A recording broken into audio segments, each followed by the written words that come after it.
Welcome to Smokesteve's International Pub.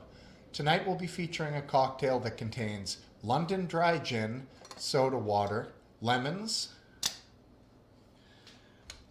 simple syrup, and maraschino cherries, all over ice. The cocktail is called the Tom Collins.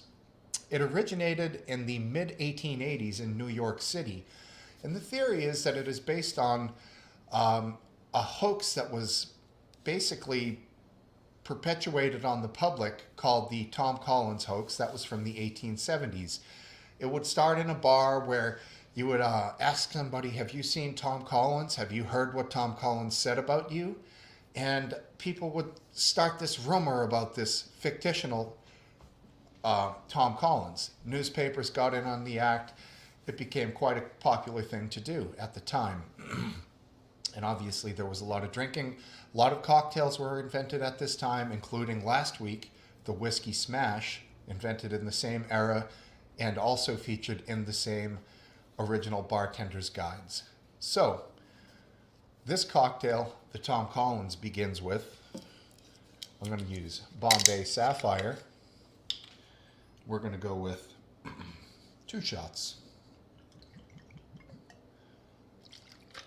We're going to go with 3 shots.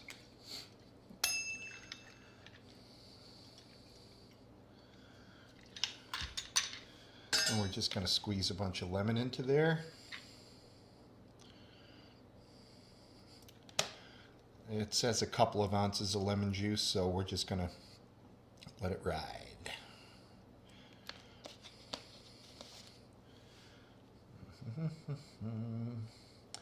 Not too different from a gin and tonic, but without the quinine flavor, and replace that with the nice sharp lemon. A little simple syrup there. Canada Dry Club soda. And the bubbles do the mixing, so there will be no shaking required on this drink. 2 maraschino cherries on top, and a little more lemon to finish. The Tom Collins. Welcome to the pub. We'll see you downstairs.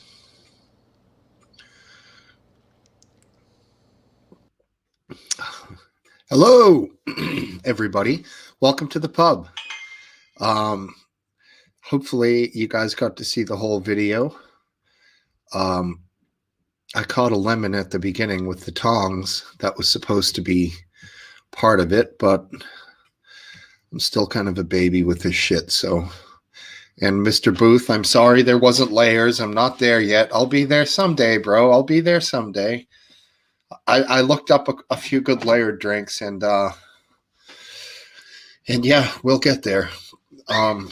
So I'll just do a quick talk here. Obviously today, Donald John Trump was acquitted of his second impeachment. So, you know,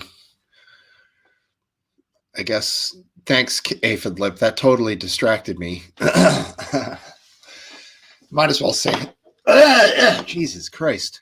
Might as well say hi to everybody. Georgie, Tesla, Paul McCord, Fat Belly, Cup of Tea, Greg Topple, hated the cocktail video. Thank you, Mr. Topple. And anyone else who's there that I might have missed. Alan. Sammy Cat, what's up, sweetie? She saw the lemon. All right, cool. And without further ado, I'm going to go ahead and bring in. Are you ready? Mr. Graham Booth. I wasn't ready. How you doing? How you doing, man? I'm not logged in.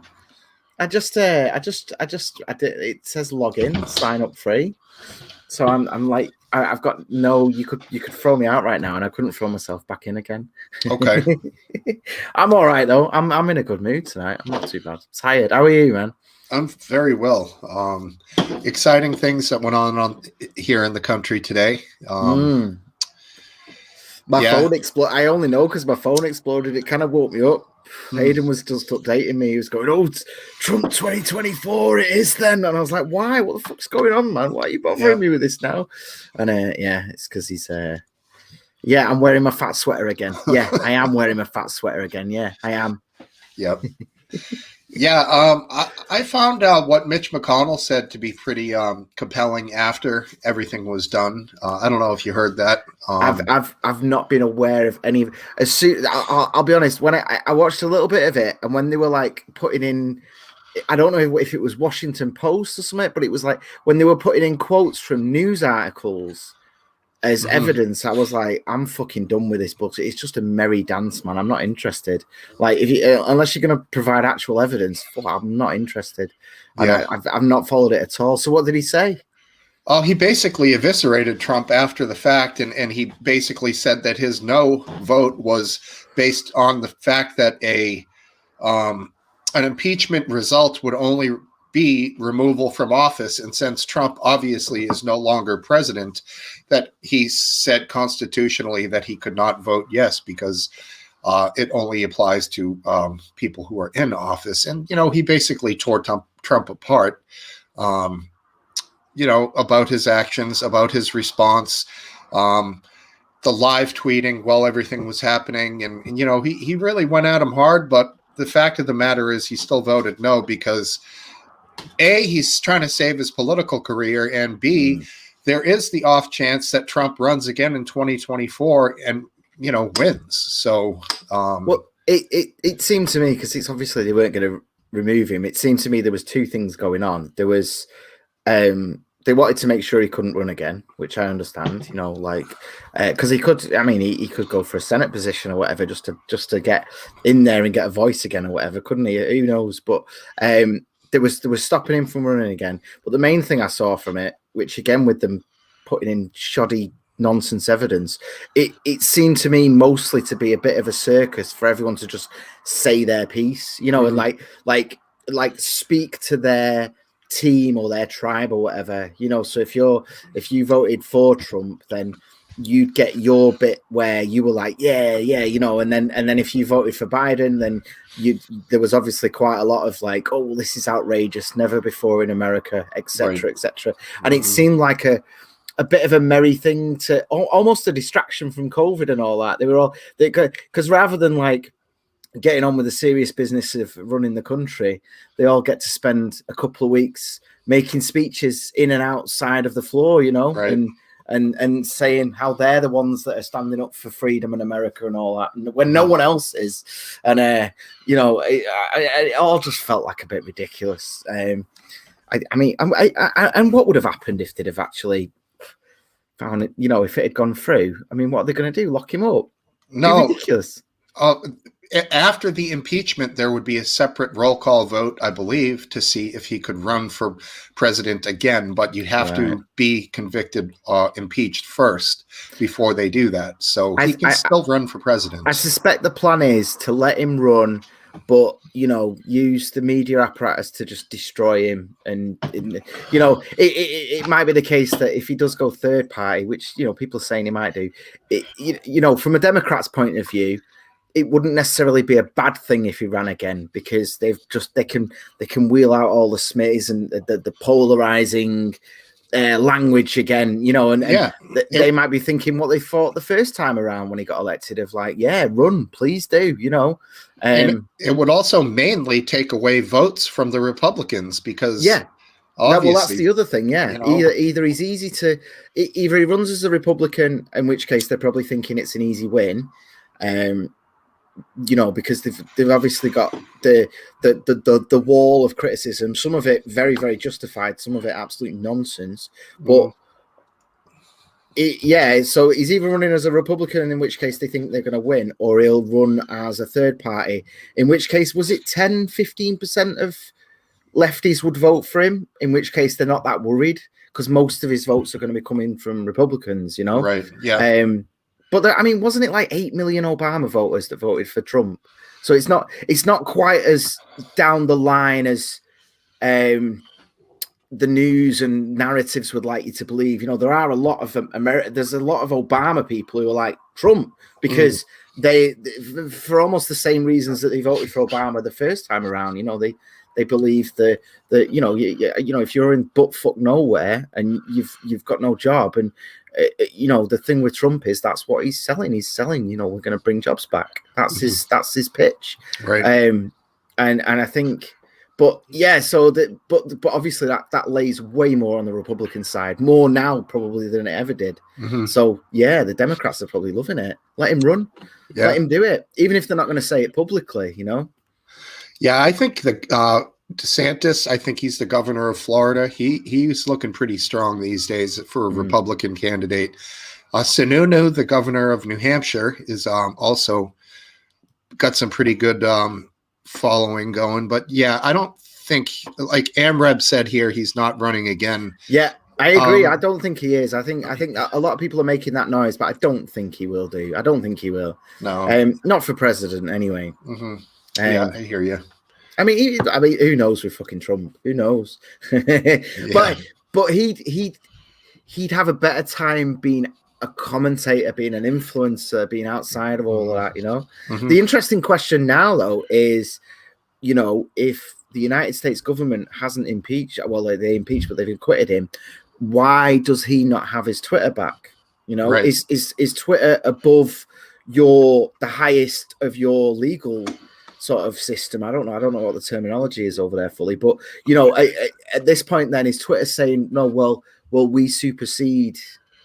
Well, they are a private company, so they can choose. They are, yeah. But there's an interesting question there. I mean, they are a private company, but they are. It's not quite as simple as that, is it? Because they're afforded protections. Obviously, there's the Section 230, but they are funded by the government, like directly. There's thousands of people paid by the government to post on Twitter, to create Twitter content. The senators, not just senators and elected officials, but actual outlets, official, like, what are the bad guys out of Ghostbusters called? Ghosts? The Environmental Protection Agency. The EPA, they will put a statement out on Twitter. So it's not, it's not quite as it's not quite as simple as private and public. Like we all know that it is the public square now. Sure. The EPA is not going. They're not going. They might not even necessarily put something out on the website. They'll put it out on Twitter because that's where journalists are going to go to get that information. Sure. And if you've got an issue on Twitter to find out, hello, Biscuit Vape, sure, Hi, Biscuit. Yeah, not too bad. Completely disagree with you on the Trump thing, though. Oh, wonderful! What do you disagree with? If he did come back and to be in the running for being president again, don't you think that he'll just cry wolf again and cause the same shit he did with the Capitol again? How do you mean? I don't understand what you disagree with. Crying wolf saying that his votes have been stolen again. Yeah, he could do, but I don't see how that disagrees with me. I don't understand what you're saying. Because you said that the Democrats would want him to run again. Yeah, they would. Yeah. But they'd love that as well. They'd love him saying, "Oh, it's been stopped." They'd love that as well because they'd close it down. I mean, that's all part of the thing, isn't it? They're like, "Oh, he's doing it again, is he?" I mean, ultimately, hello there. Oh, dude, can you pull me out just for 1 second because I need to go close my window. I'm so cold. Yeah, sure. Sorry. I mean, you can stay there. I'll leave you on. It's fine. Evening, everybody. He don't like that, does he? I mean, I'm not going to shut him off just because he's got to shut a window. Fine. Dear. What's up, buddies? How you doing? You two guys, good? Well, I guess everyone wants to know how the vaccine went. Yeah, you survived. We could see that. Mm-hmm. I did, but barely. It was not a nice experience, I'll tell you. You had a strong reaction, did you? Yeah. So it started with the pain at the injection site? No. I was fine the whole day after the injection. Mm-hmm. But 24 hours after, I started getting convulsions and like bad shakes. Jesus. And like I couldn't stop shaking. I thought like my body was just getting so tight, and I thought like I couldn't breathe, and I was like that for over 24 hours, and I've been tired ever since. Cup of tea asking a perfectly legitimate question. No, that's not him. There we go.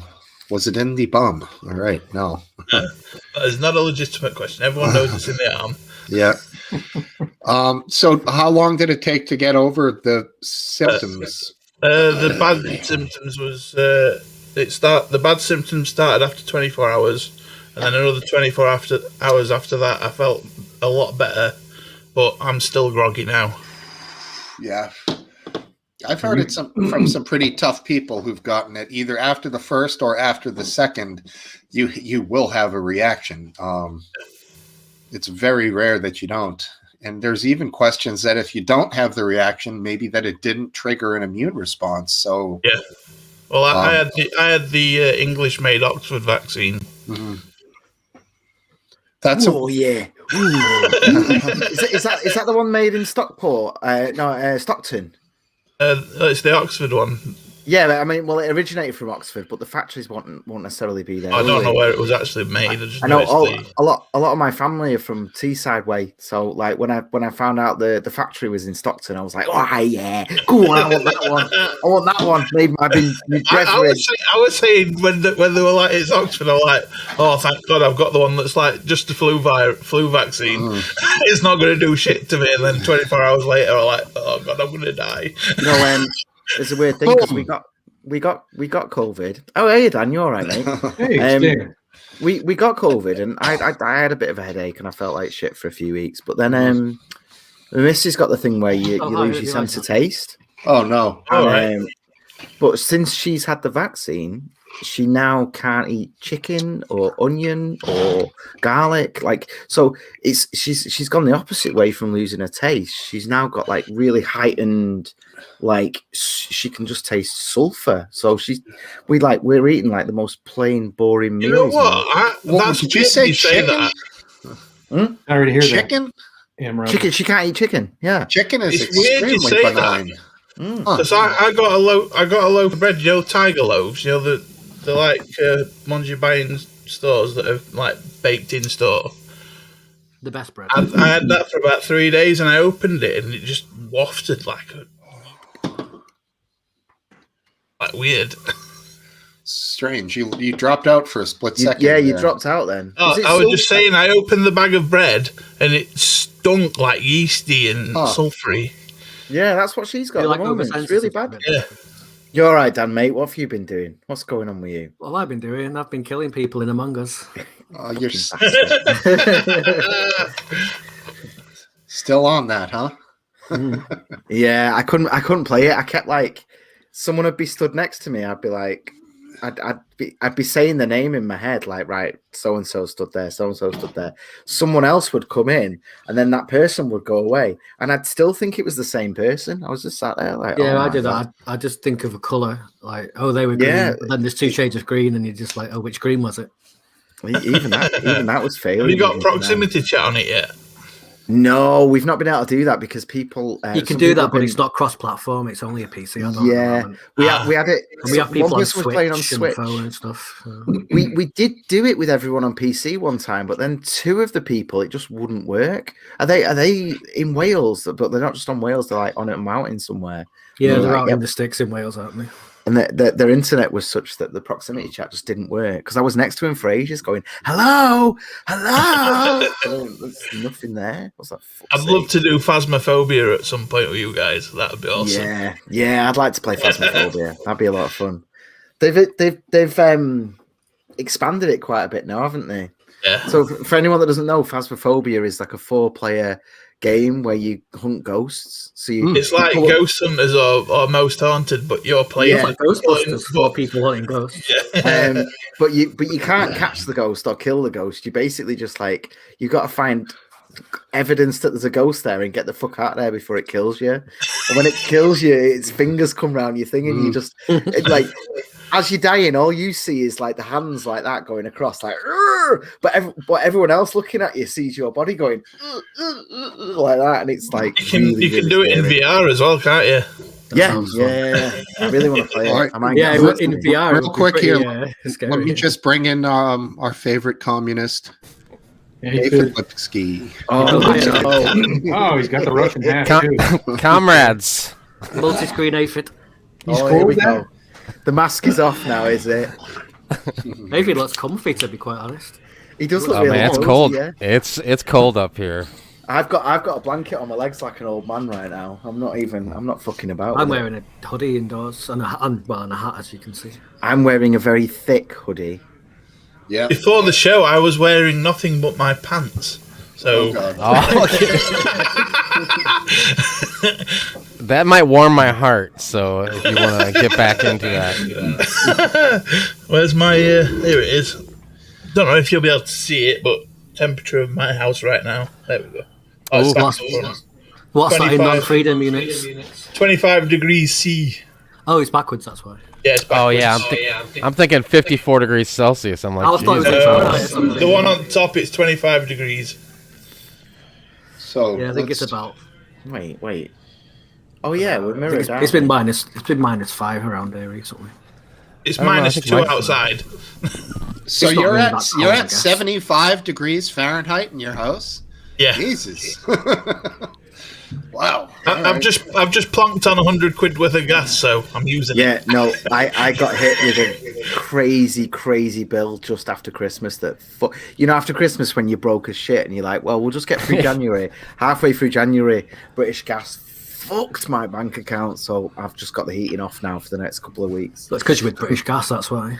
Yeah, I know. I need to sort that out. I do. But either way, I know what I did because I've got storage heaters and I fucked up the settings on it. So rather than storing the heat and then releasing it through the day, the storage part was off and it was doing the emergency boost thing. Oh. Oh wow! Dude, Yeah. I spent December in here naked. Like this thing is so efficient, but it's not efficient. It was just pumping. And then I got my bill, and then I went to. It's check the efficient settings. for your energy provider. And their shareholders. Yeah. I mean, the house was very warm. I'm not exaggerating, man. I've been in my underwear all December. Like, this is amazing. And then, not That's now. how I'm living right now, just in my underwear all the time with heating on. Sounds like You got like a long wood. December. Ooh. Sounds like a long December.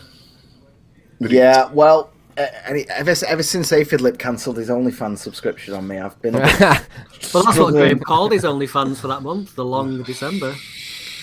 So let me ask you this: over here, at least in my area, they spread your gas bills out over the whole year, so it's like pretty manageable.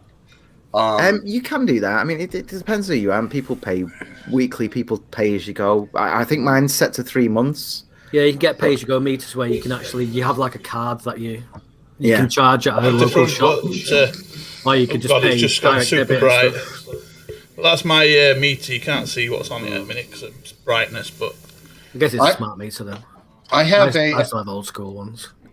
I have a gas line hooked up to my grill, so I never have to fill the propane. But one night I had a few too many and left the grill on, overnight, and I'm sure I burned a fair amount of gas doing that. Oh. But what are So you gonna that's do? what's causing global. It was you, was it? No, Did you do it? Yeah, nasty I always burgers. thought it was cow farts. Yeah. I've done that before. I've left a pizza in the oven for about 4 hours. Oh yeah. oh, I've done that. It You was go a back to it, it's just pizza. a flat disc of black. Yeah, it was just it was a 10-inch pizza and it was a charcoal disc about this big. When I went back to the oven, it was just, you could have hit somebody with put in a sock and used it as a prison weapon. It was ridiculous. I don't Hockey- even get my hockey pizza in puck. most of the time. I just turn the oven on and forget I've done it. And Right. Soph gets home from work like, "What the fuck, Graham?" And I'm like, "Oh, really? It's okay." I was just about to put something in, but you can tell that Yeah. shit's been burning for 4 hours because the whole room has kind of got a weird wobble to it. You know.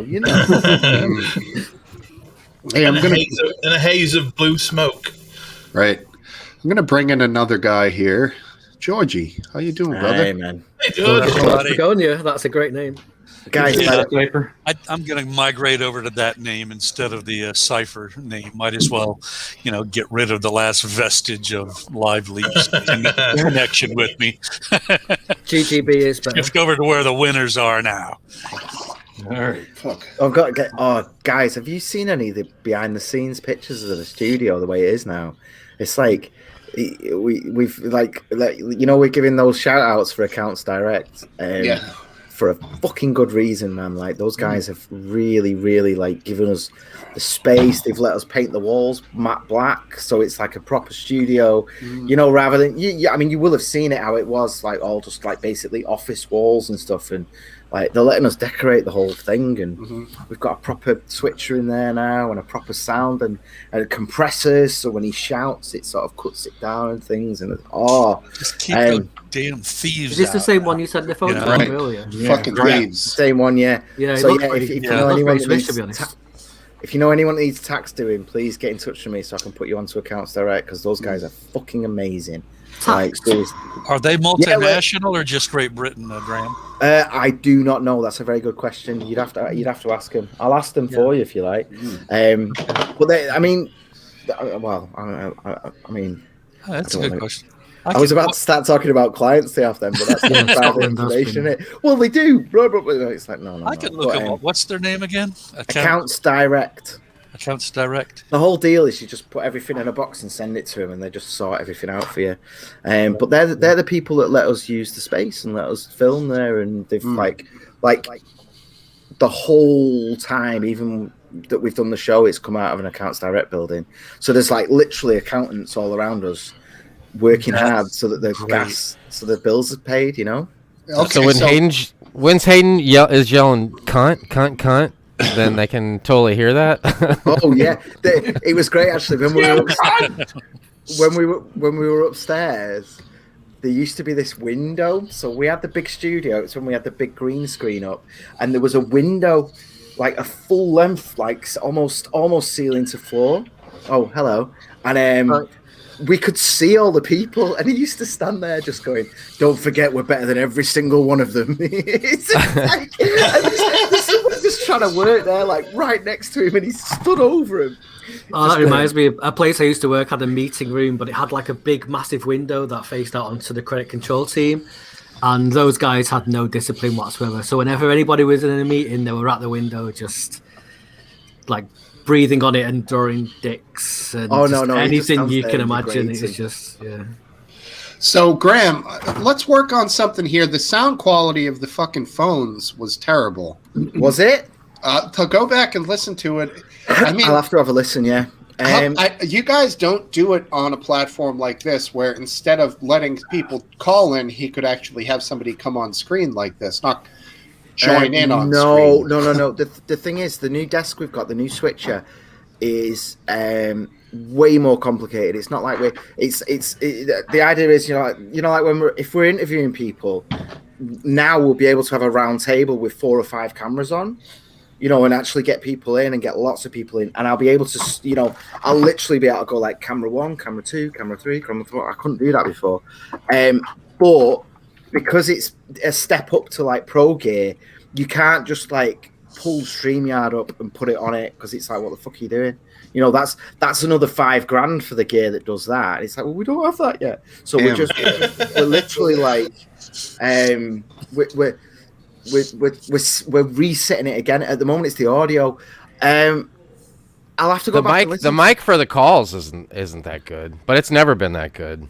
Like the mic that Hayden talks through when he's talking to me if I call in, but it's never really been that good. Was it good in terms of, was it too quiet or was it fuzzy? No, it almost sounded like it was coming through something, like it was like it wasn't a direct mic or something. We'll have to The show on Thursday.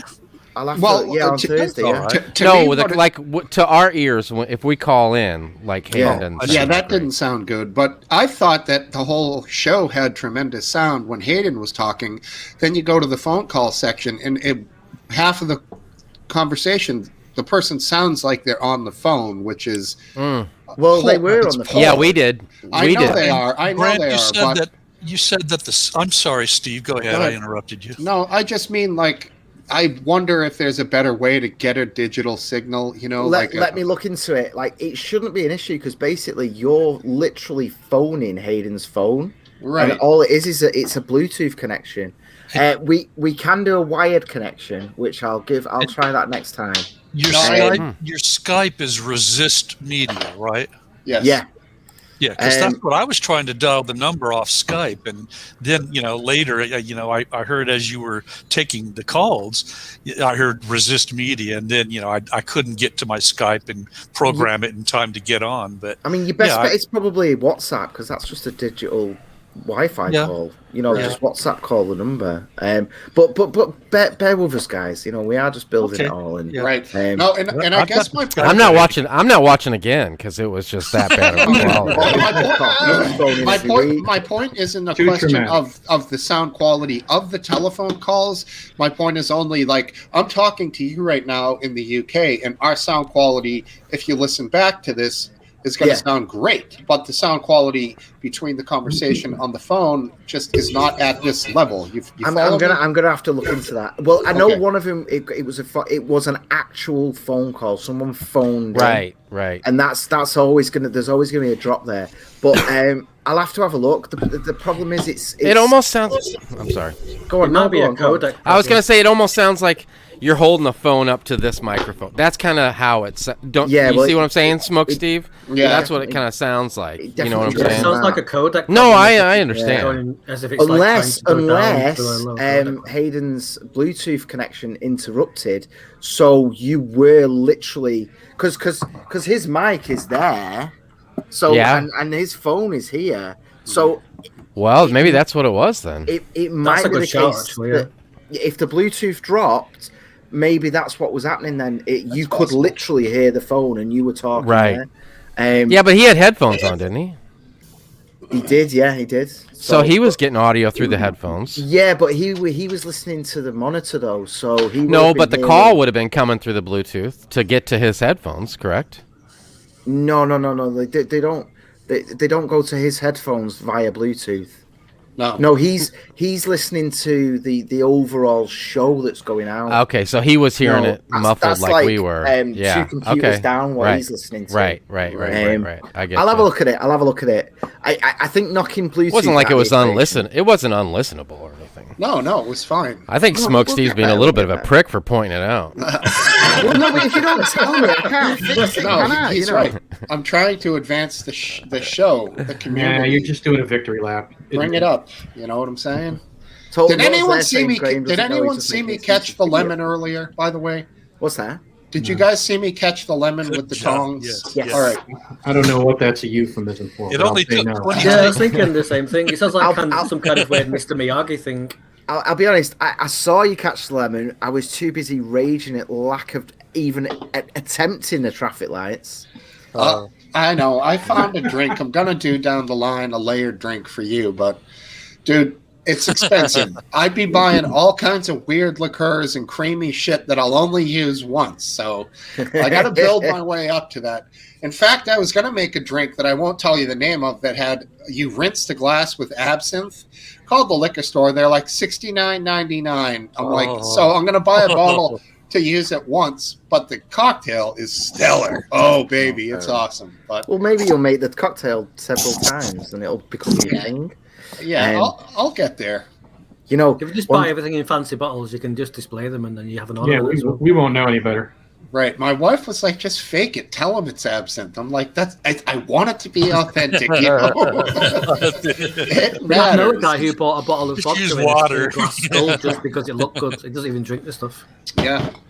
That crystal skull that I think it was Dan Aykroyd. It's a crystal skull bottle. Absolutely beautiful, man. It looks amazing, and he just bought it just because it looks amazing, which is supposed to be really tasty. Actually, I've never tried it. It's supposed to be good vodka as well. I guess good vodka has no taste, right? It's just clean, right? That's the point. Exactly. Yeah. There's the lack of that. Yeah, when you're drinking vodka, it's the sort of like Everclear. Cleaning fluid taste. Essentially, vodka is grain alcohol mixed with very pure spring water. They distill it and then they cut it with water. You know. Yeah. I've not been able to drink vodka for years, specifically because I drank loads of cheap shit. But then there was also a bit of an issue, like the human trafficking issue in the UK. A lot of it is around fake vodka production which you can't tell it's fake. It looks just like the normal stuff. So there's a huge slavery issue, and it feeds into the vodka and the cannabis industries. Oh yeah, it's all organized crime, all the levels. When you've worked with victims of that, and you're like, yeah, I don't really want vodka anymore. I don't think because you'll just go to the spa and buy it as normal, and you don't even realize. Vice. Is there any specific brands, or is it just kind of like at the core, just all of them, level? Especially the cheaper ones? I mean, Russian standard, I think, is pretty safe because they're a fancy standard, bottle. Yeah. If I get vodka, it's going to be Russian standard. But but it's one of them though, because they fake every level of it and then put it into the supply lines. Yeah.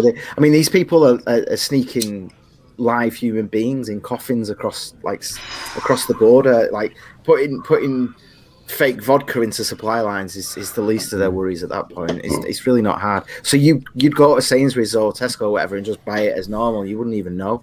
So there was that thing a few years ago, where there was like an illegal pipeline in East Europe, which was literally a vodka pipeline. Wow.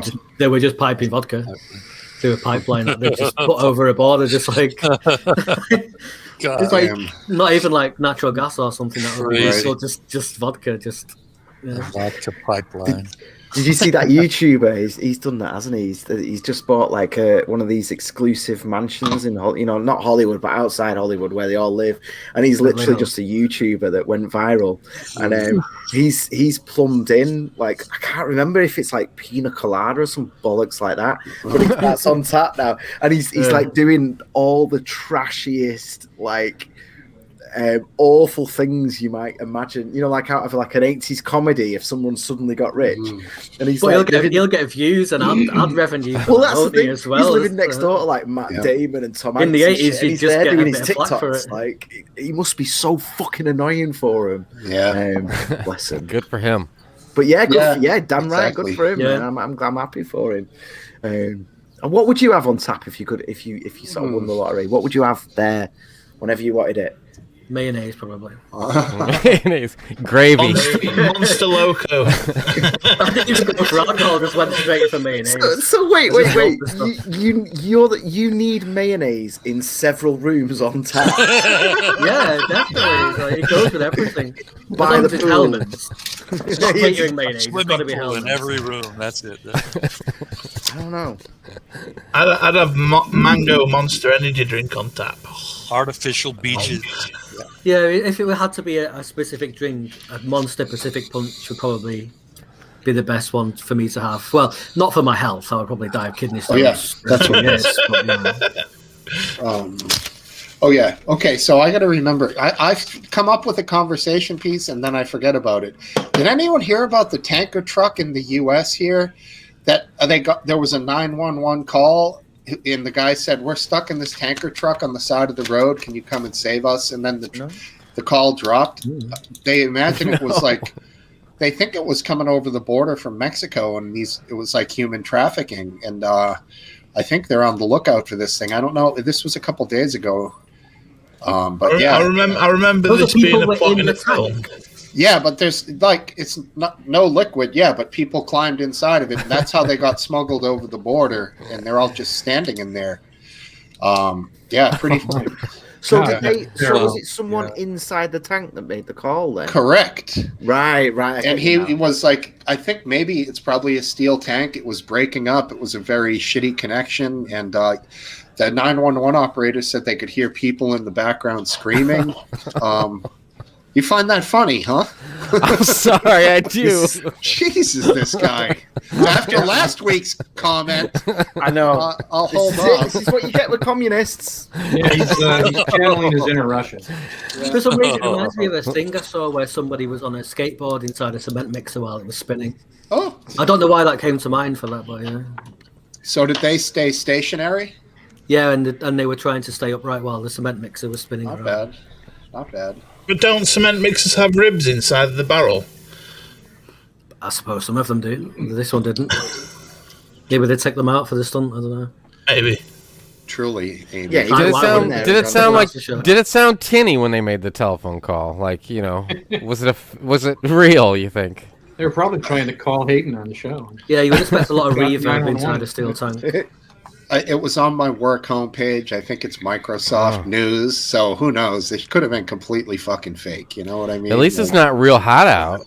I did once see a film where a guy jumps inside a tanker and he ends up getting trapped in it. And then a nuclear explosion blows and it actually ends up saving He him. saves him. Interesting. Well, That sounds like Indiana Jones and the Crystal Skull where he's inside the well, maybe we shouldn't feel sorry for these people in this tanker, supposedly. Maybe we're all going to die. They're The the only ones the that shark came from. Right. It's all in that- perspective. That I'm came gonna from say I don't Fonzie. Did Fonzie it? jumping the shark, actually, Oh. on his motorcycle. Yeah. The Fonz was going to jump a shark tank. I'm And gonna that's take when, Hey. days off. Hey. that's when they considered that show to have jumped the shark. Happy Yeah. Days. Yeah. Jumping the shark. You know, I've been watching. Does anyone see Nuke's Top 5?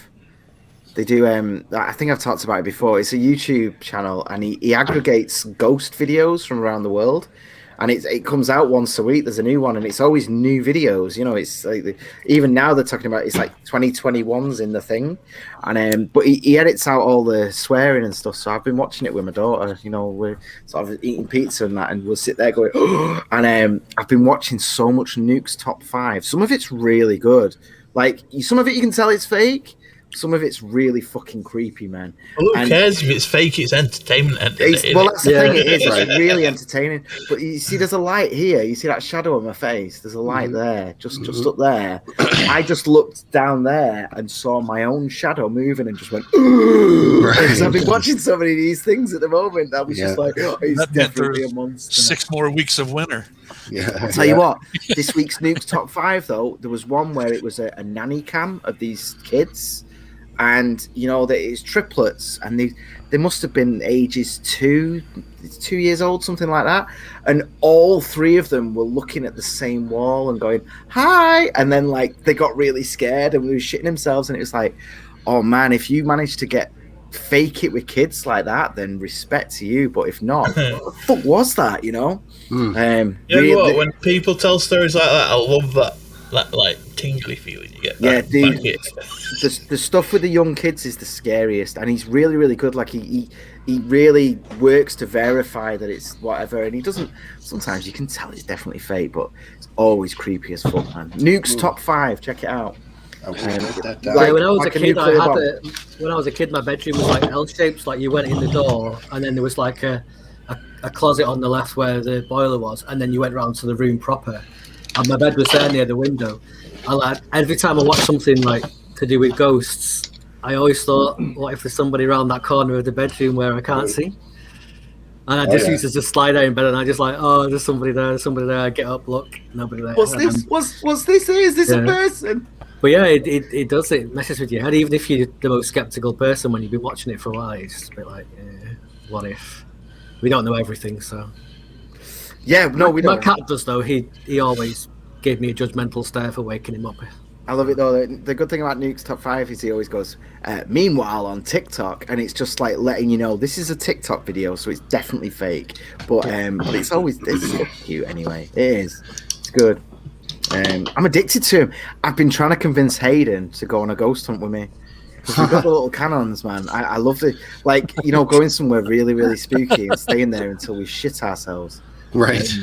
Because we would. I'd get legit scared within 20 minutes. I'd be like, Yeah. I mean, Yeah, I'd love to do that. you put somebody in a basement of a 120-year-old insane asylum, or even just if it's a hospital, there's no lights. They have the lighting they use is particularly creepy on purpose, and then they shut the doors, and who knows what the guys outside the room are doing, but the guy who's stuck in the room is fucked, man. He's like, then you're talking about your imagination seeing the shadow earlier, multiply that by 1,000, being in that exact scenario that I'm talking about, you'd be losing your mind, man. that's why I want to do it with Aiden. I think it'd be fucking hilarious, the two of us just falling apart. Yeah. Did you ever watch Most Haunted, that Derek Okara?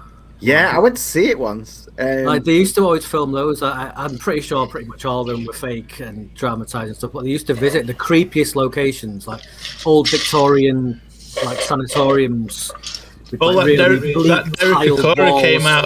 came out and said that it were all fake, didn't he? He said he actually he Yeah, but the admitted that he were a locations that they liar. went to were so creepy. I went to see it live. Really old right? places where people have died in horrible situations and stuff, and they just go around there. And Did anyone believe the Blair Witch Project the first time they saw it? Can you remember? I've never seen it. I remember seeing stuff about it and thinking it just seems really, really contrived. I think the thing is, I used to smoke so much weed back then that it really fucked my head up anyway, even though I knew it was a movie.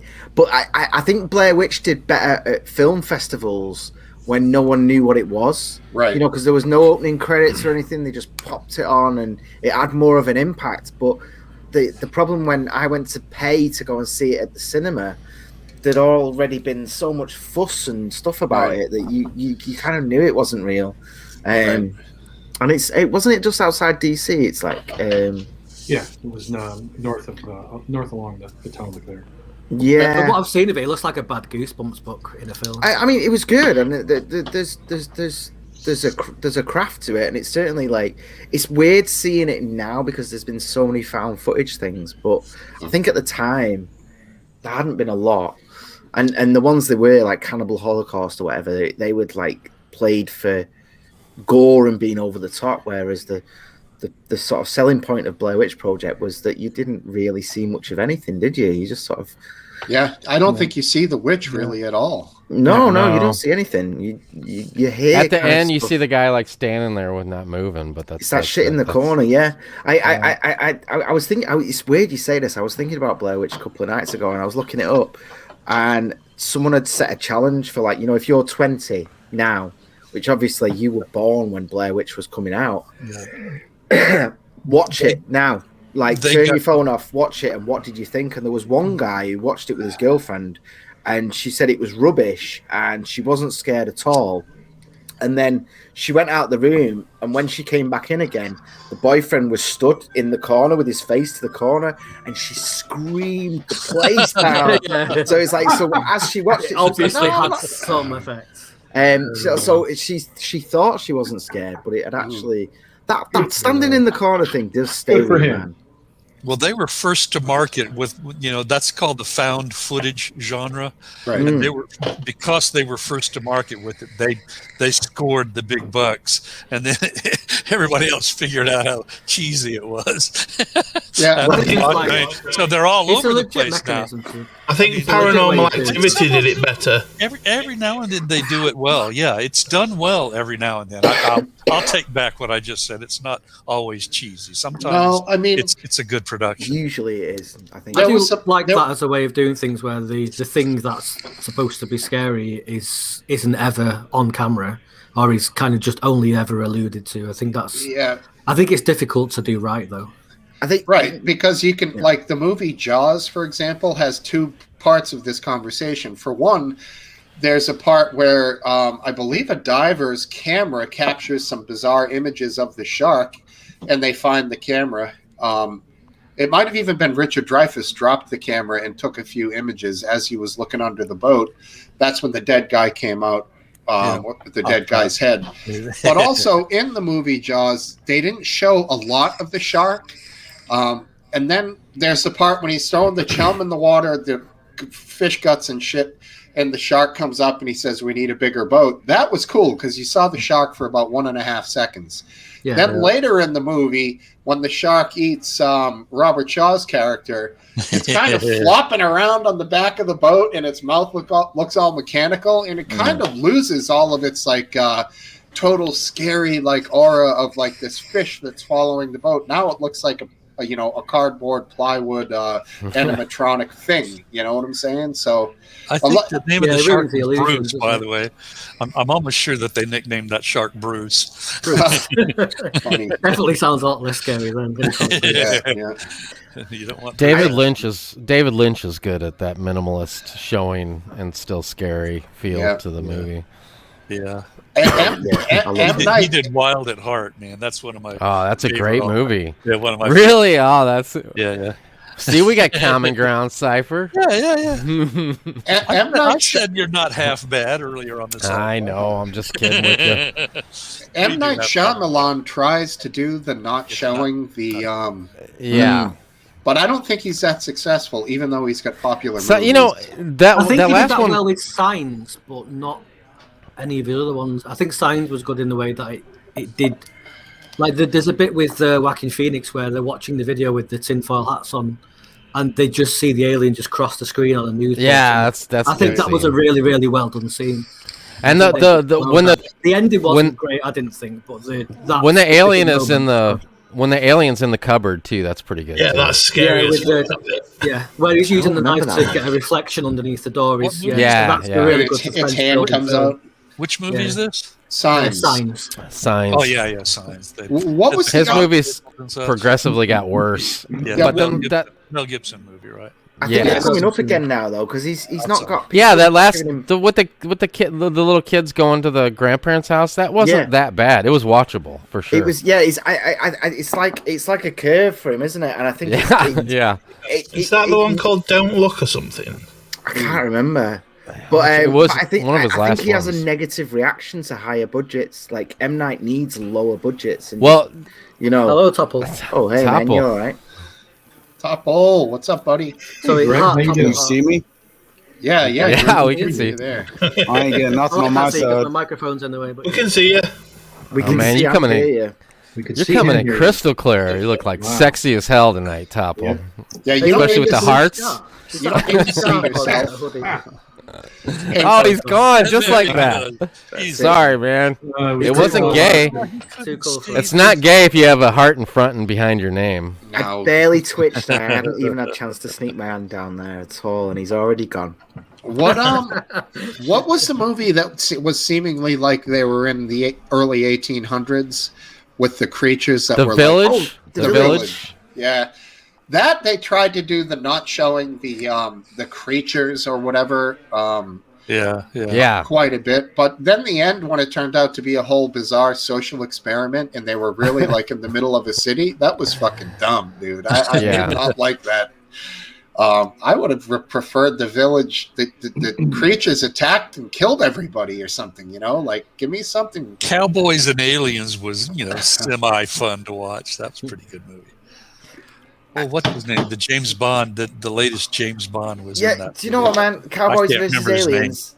It was actually a surprisingly good film. It just did what it said on the tin. You got sometimes cowboys. that's all you need, isn't it? Yeah. And my favourite film that does what it says on the tin is Fast and the Furious Tokyo Drift. It's in Tokyo and there's That's pretty drifting. good. It's a fun film to watch. It doesn't require anything of you. Fast and Furious makes some good damn movies. That's a great franchise. I kind of resent a bit that they kind of drifted away from the carness and went more towards action films. But even still, they're still a fun watch. So I think South they have Park another got one the Fast coming and out. Furious, right? Yeah, they got another one coming out here in the next half year or so. Was Paul Walker still alive for that one? I think 7 was the last one he was in. Sorry. Wasn't it? Okay. I thought you meant the new one. I wonder if he's on a laptop. If he's on a smartphone, I can see why it could be a problem is Topple has to go in the corner of his house furthest away from his internet. I'm guessing that's what the problem is. Dude, I'm basically there in my house, and I got an obscenely long Cat 7 cable to go all the way to the modem. There you go. Nice, that's dedication. I switched out my Cat 5s and put in Cat 7s instead. I've got power line adapters because Long overdue. I live in a rented house, so I can't really chisel to the walls to get a cable. I don't know if it's helping or not. It does. I can't tell. I put a second router in down here because it was so far away. Nothing got good reception. Good films, actually, horror genre. What are? Why don't I know this? Why don't I know the house films? House. If I recall correctly, there's a scene where the late 80s horror films where They made about I've not seen them for a long time, but I remember something about someone opens a bathroom medicine cabinet and there's nothing behind it. There's just a big void and all sorts of mental shit happens. The word house, right? House 1, House 2, House 3. Yeah, the first house was pretty good. It was fun. They made it sort of not quite cartoonish, but pretty outrageous, special effects. It was fun. I remember the house movies. Yeah, I remember I watched those when I was a kid, so impressionable, and they actually scared me a bit if I recall correctly. I keep trying to decide on that, like, you know, because when you're a kid, you always see a horror movie, don't you, that you were too young to see. And I'm trying to decide what my girls one of those should be. They'll probably tell you in about 10 or 20 years. Yeah. Some might say I was too young at 6 to watch The Crow, but I enjoyed it. Yeah, that's it, right? Yeah, that's. Oh, I don't recognize that poster. Don't recognize the poster, but it was a 1986 film. Oh, an 86 film. Okay. 86, yeah. See, I saw one of the Nightmares on Elm Street when I was about 6, and that fucked me up, man. I saw them when I was young as well, and I didn't really care for them. Yeah, that's the one, dude. That's the one. Yeah. See, it's one of those Poltergeist ones, though. They really made an impression on me when I was a kid. My daughter, I think she was 7 when she first watched Walking Dead. Yeah, I didn't care for that myself. I thought the opening couple of episodes was stunning, and then it kind of rolled on, and it was. Yeah, I followed it for a good 5 seasons, and then I just was like, oh no, they're just so miserable. And they move on, they set up somewhere, and it all goes wrong. And then they have a season dealing with it going wrong. Then they move on and set up somewhere. And the last 3 seasons were just it all going tits up all the time, and half at cast got killed off. Yeah, I think they should have had the ball. I mean, well, I don't know, because they did kill a lot of important people early on, but I think it just stretched out far too long. I think they should have had more balls like they did on Game of Thrones. Yeah, I think it should have been a little bit more Game of Thronesy. There was definitely some people that had that invulnerability around them, and you were like, plot armor. Plot armor. Quickly back to House. That was a movie based on a movie from Japan called House, similar to another decent movie called The Ring, which was based on Ringu, which was a Japanese horror film. I think The Ring was pretty interesting. I definitely get sucked into that. I wasn't necessarily scared. I just thought the concept was really cool. The Ring is in the girl with the TV. And it's stuck in the well, the scratch marks on the wall and all that stuff. Yeah, it was... I don't remember that really particularly scaring me as much as unnerving me, because it was just the way that it was shot. And wasn't scary. It displayed the suffering of the person rather than it just being an out-and-out horror film. Correct. Yeah, but I did like it. I did like The Ring. I thought it was an interesting concept. I always like the fact that The Grudge and The Ring are pretty much the same film, aren't they? The Japanese Grudge films, though, they fuck me up. Man. They're really bad. That's what they got in the bag, right? You in your tracks moments in The Grudge, you know. Like Korean and Japanese horror films, they don't really pull any punches, do they? No, but I vaguely remember. I don't even know which Grudge film it was. Was it the Sarah Michelle Gellar one? No, it was one of the Japanese ones, and you could hear this knocking. Ooh, what's the feedback? All the way through the film, and then it was when you find out at the end what the knocking sound was. It was such a mind fuck. It was, because it was I can't remember. It was basically the sound of the person dying. So they'd heard the sound of themselves dying over and over again before it happened, and then as it was happening, it fucked them. I want to avoid spoilers though, But it was just in case anyone watches it. I'm just watching Biscuit Vape's camera at the moment, and he's got a shiny wallpaper, but the only thing that's actually shining is the number 1. So he's picking himself up. Is it not? No, it's where are we? There's Parfumerie, is what it says. Oh, okay. No, we're looking at it. Yeah, one. Yeah. What is that? The word. Number 1, Biscuit Vapes. It was here when I moved in 5 years ago. Was one of the original Grudge movies when you're watching a woman in her living room for a few minutes, there's a bag on the floor, and then all of a sudden the bag jerks, and it turns out, I believe that the guy who raped her, she has tied up in a burlap sack, and then she commences to torture the fuck out of him for the whole movie. Oh, that sounds a bit like Audition. That reminds me of a new story from Russia where some guy went into a shop and the woman kept him as a sex slave for 3 or 4 days or something. I saw it ages ago and it was just the most bizarre thing. That doesn't sound like a horror movie. I was so conflicted when I saw her audition because I fancied her so much that I was like, yeah, you can cut my feet off if you want. It's all right. As long as, we get to the internet. As long as you pay my OnlyFans bills. Yeah. Make sure you cauterize the stump so I don't bleed to it. I'll be okay. Sweet Home, I like Sweet it. Home. Sweet Home. I don't know that one. Let me look it up now. I'll add it to my watch list now. It's I don't really. Was it I don't corn really called Cornfield or Field of Corn or something? Gross. Where they get like there's like temporal portals in it, and it like shifts them from in different parts of time. That's Time You watch Bandits. that? No, they're like walking through a cornfield because they're hearing children scream. The And Children they're of the Corn? I know No, Children of the Corn. Yeah, that was quite There's weird. like a family pull up and they hear a child scream and then they run after her into the I don't field. remember the name, but it's a Stephen King. It's one of the later Stephen King adaptations. I can't remember. I know that. It's fairly recent, isn't it? Yeah. It is. I know the one you That's mean. pretty well done. Yeah. American Werewolf in London, Blind Fury says that was one of my favorite movies when I was a kid. Yeah. Not at all scary, but awesome. And it's got Rick Mail in it, hasn't it? He's one of the when he goes to the nobody in America is going to get this reference, but yeah, when he goes to the pub in like Yorkshire or whatever, The and slaughtered lamb. all the locals go like that. Rick Mail, who's like he's a hero, and every time I watch it, I'm like, there's fucking Rick Mail just stood in the pub. He is a hero. Was he playing darts? He's one of the guys. I can't remember specifically which one. It's been years since I saw it. He might be one of the darts guys, but he's definitely. I'm just there trying to think somewhere. of which guy it is because I just watched that just like less than a month ago. I don't know, but I think the only film in America that he really did anything was with where Drop Dead Fred.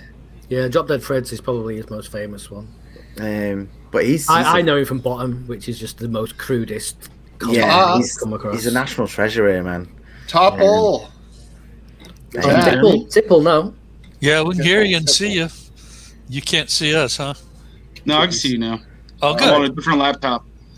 Oh, cool. The man who's made of laptops and brown liquor. What was that? I thought Africa Apple was the guy moonshine. that was made of laptops. Apple moonshine. All right, cool. Nice. Now, How y'all doing? Good, brother. Oh, good. Good, brother. Good. Yeah, hey, for next week you should have Cheers.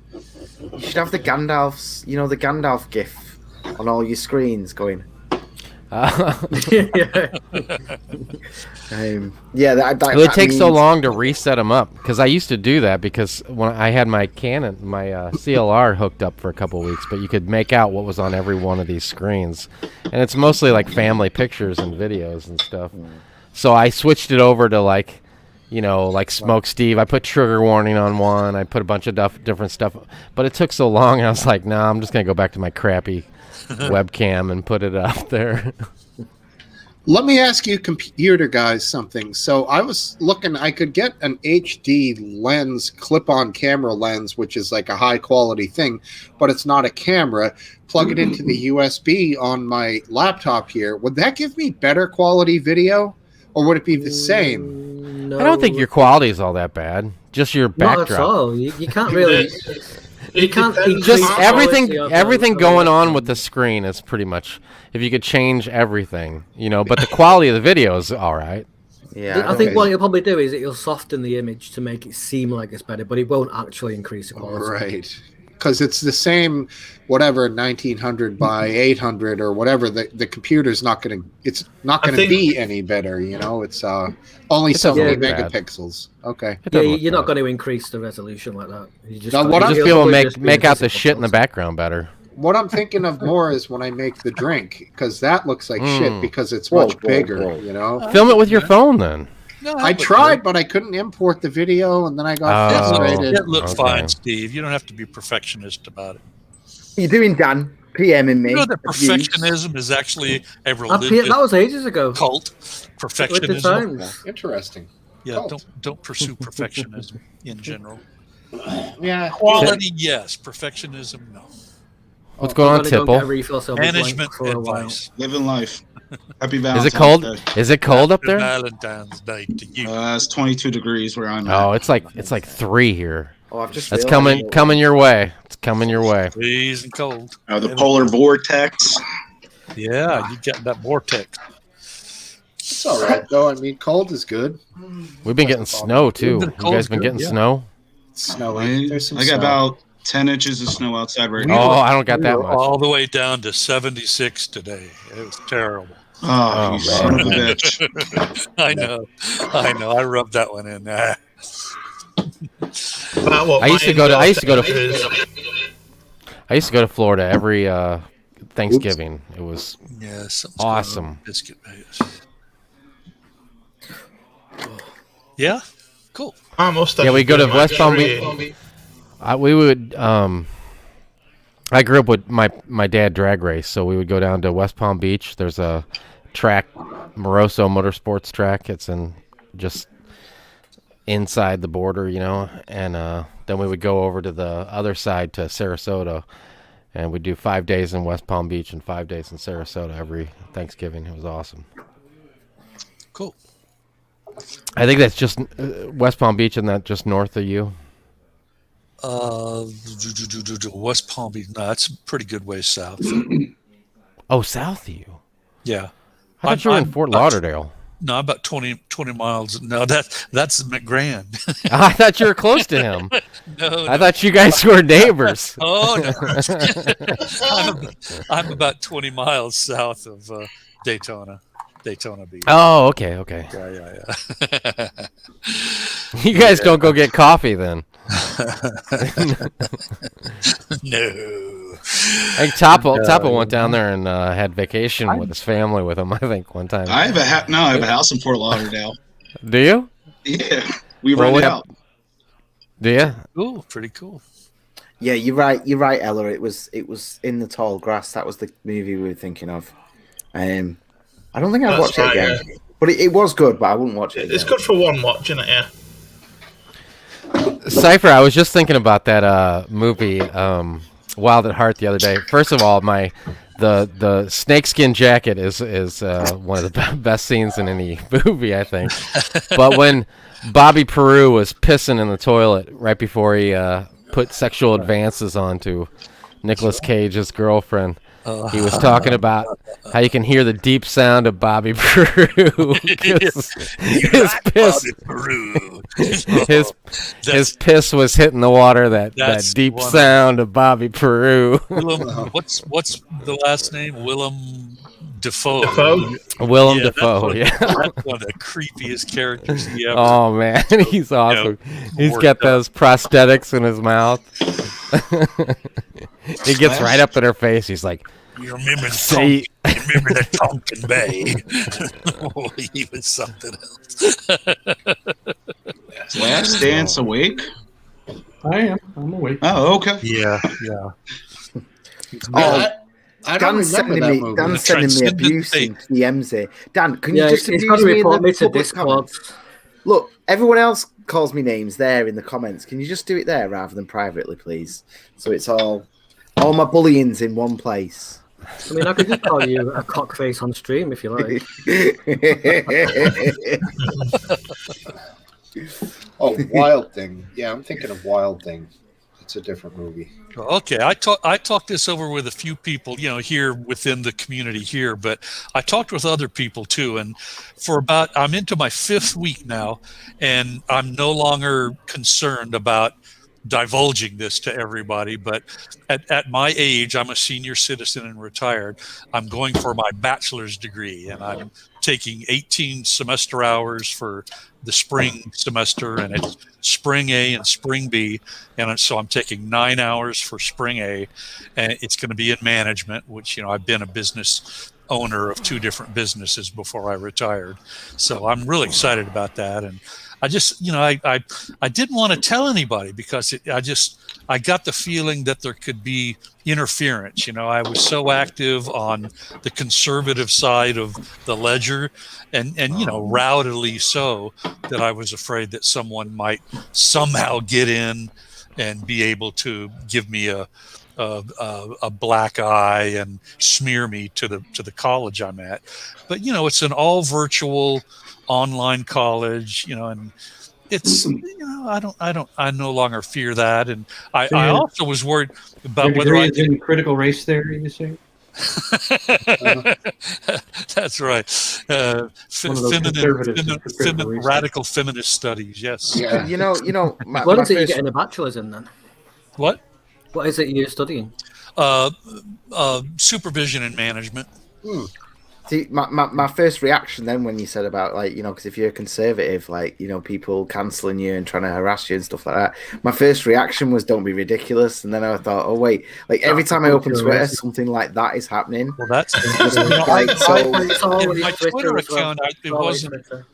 My Twitter account wasn't anonymous. My name was there. So, you get somebody back in the woodwork, back in the works at the college I'm at, and they go, "Oh, this guy, look at his age, and look at I think they have pictures of me, and here I am, looking like this, looking like a fucking Proud Boy, practically." it's always like an ironic punishment, isn't it, for being a conservative? It's like stopping people, getting people thrown out of college, and it's like, well, surely you'd want them to go and get an education. Yeah. Like if you're an ignorant ass, like whatever, then why would you take away the one thing that's going to educate them? And in some people's point of view, it's going to fill your head with all that lefty propaganda. I see only positive to letting people know I'm doing it, because it's it is occupying me, it's moderating me, it's engaging my intellect, which desperately needed to be engaged. I was going half crazy being a slob, an intellectual slob, and I'm just loving it. Do you intend it going anywhere after you've finished it, George?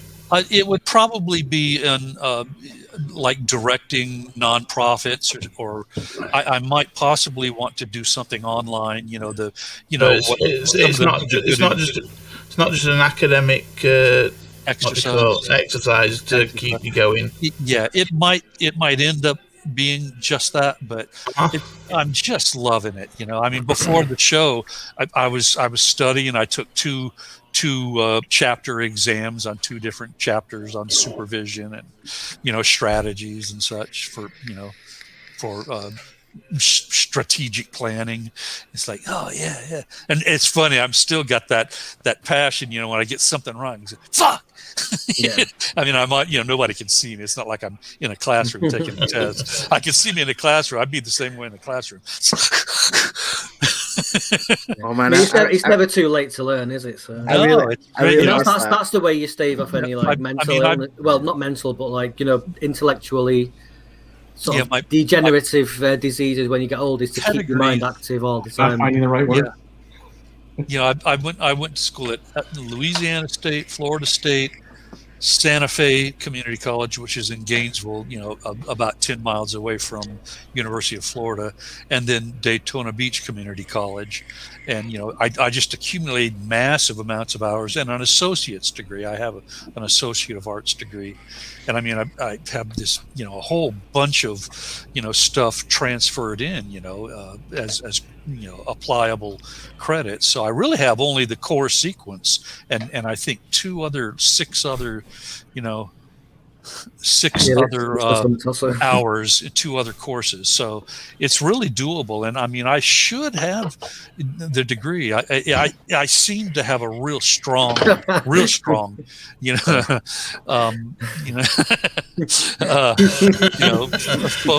focused on it. Hey, so Aiden, I should have the bachelor's before Thanksgiving. So Ooh, yeah. Oh, look, I'm all up for it. it wouldn't hurt for him to call in. We got to be on our best behavior now. He could big guys even out the number to 333, but that's fine if he likes sitting in there in the waiting room. Downstairs neighbor 666. He's not going to come on here. How about that character a few years ago who was making the rounds shortly on universities, but then all of a sudden the students objected because of his viewpoint? Milo Yiannopoulos, something like that. Yeah. Rings a bell.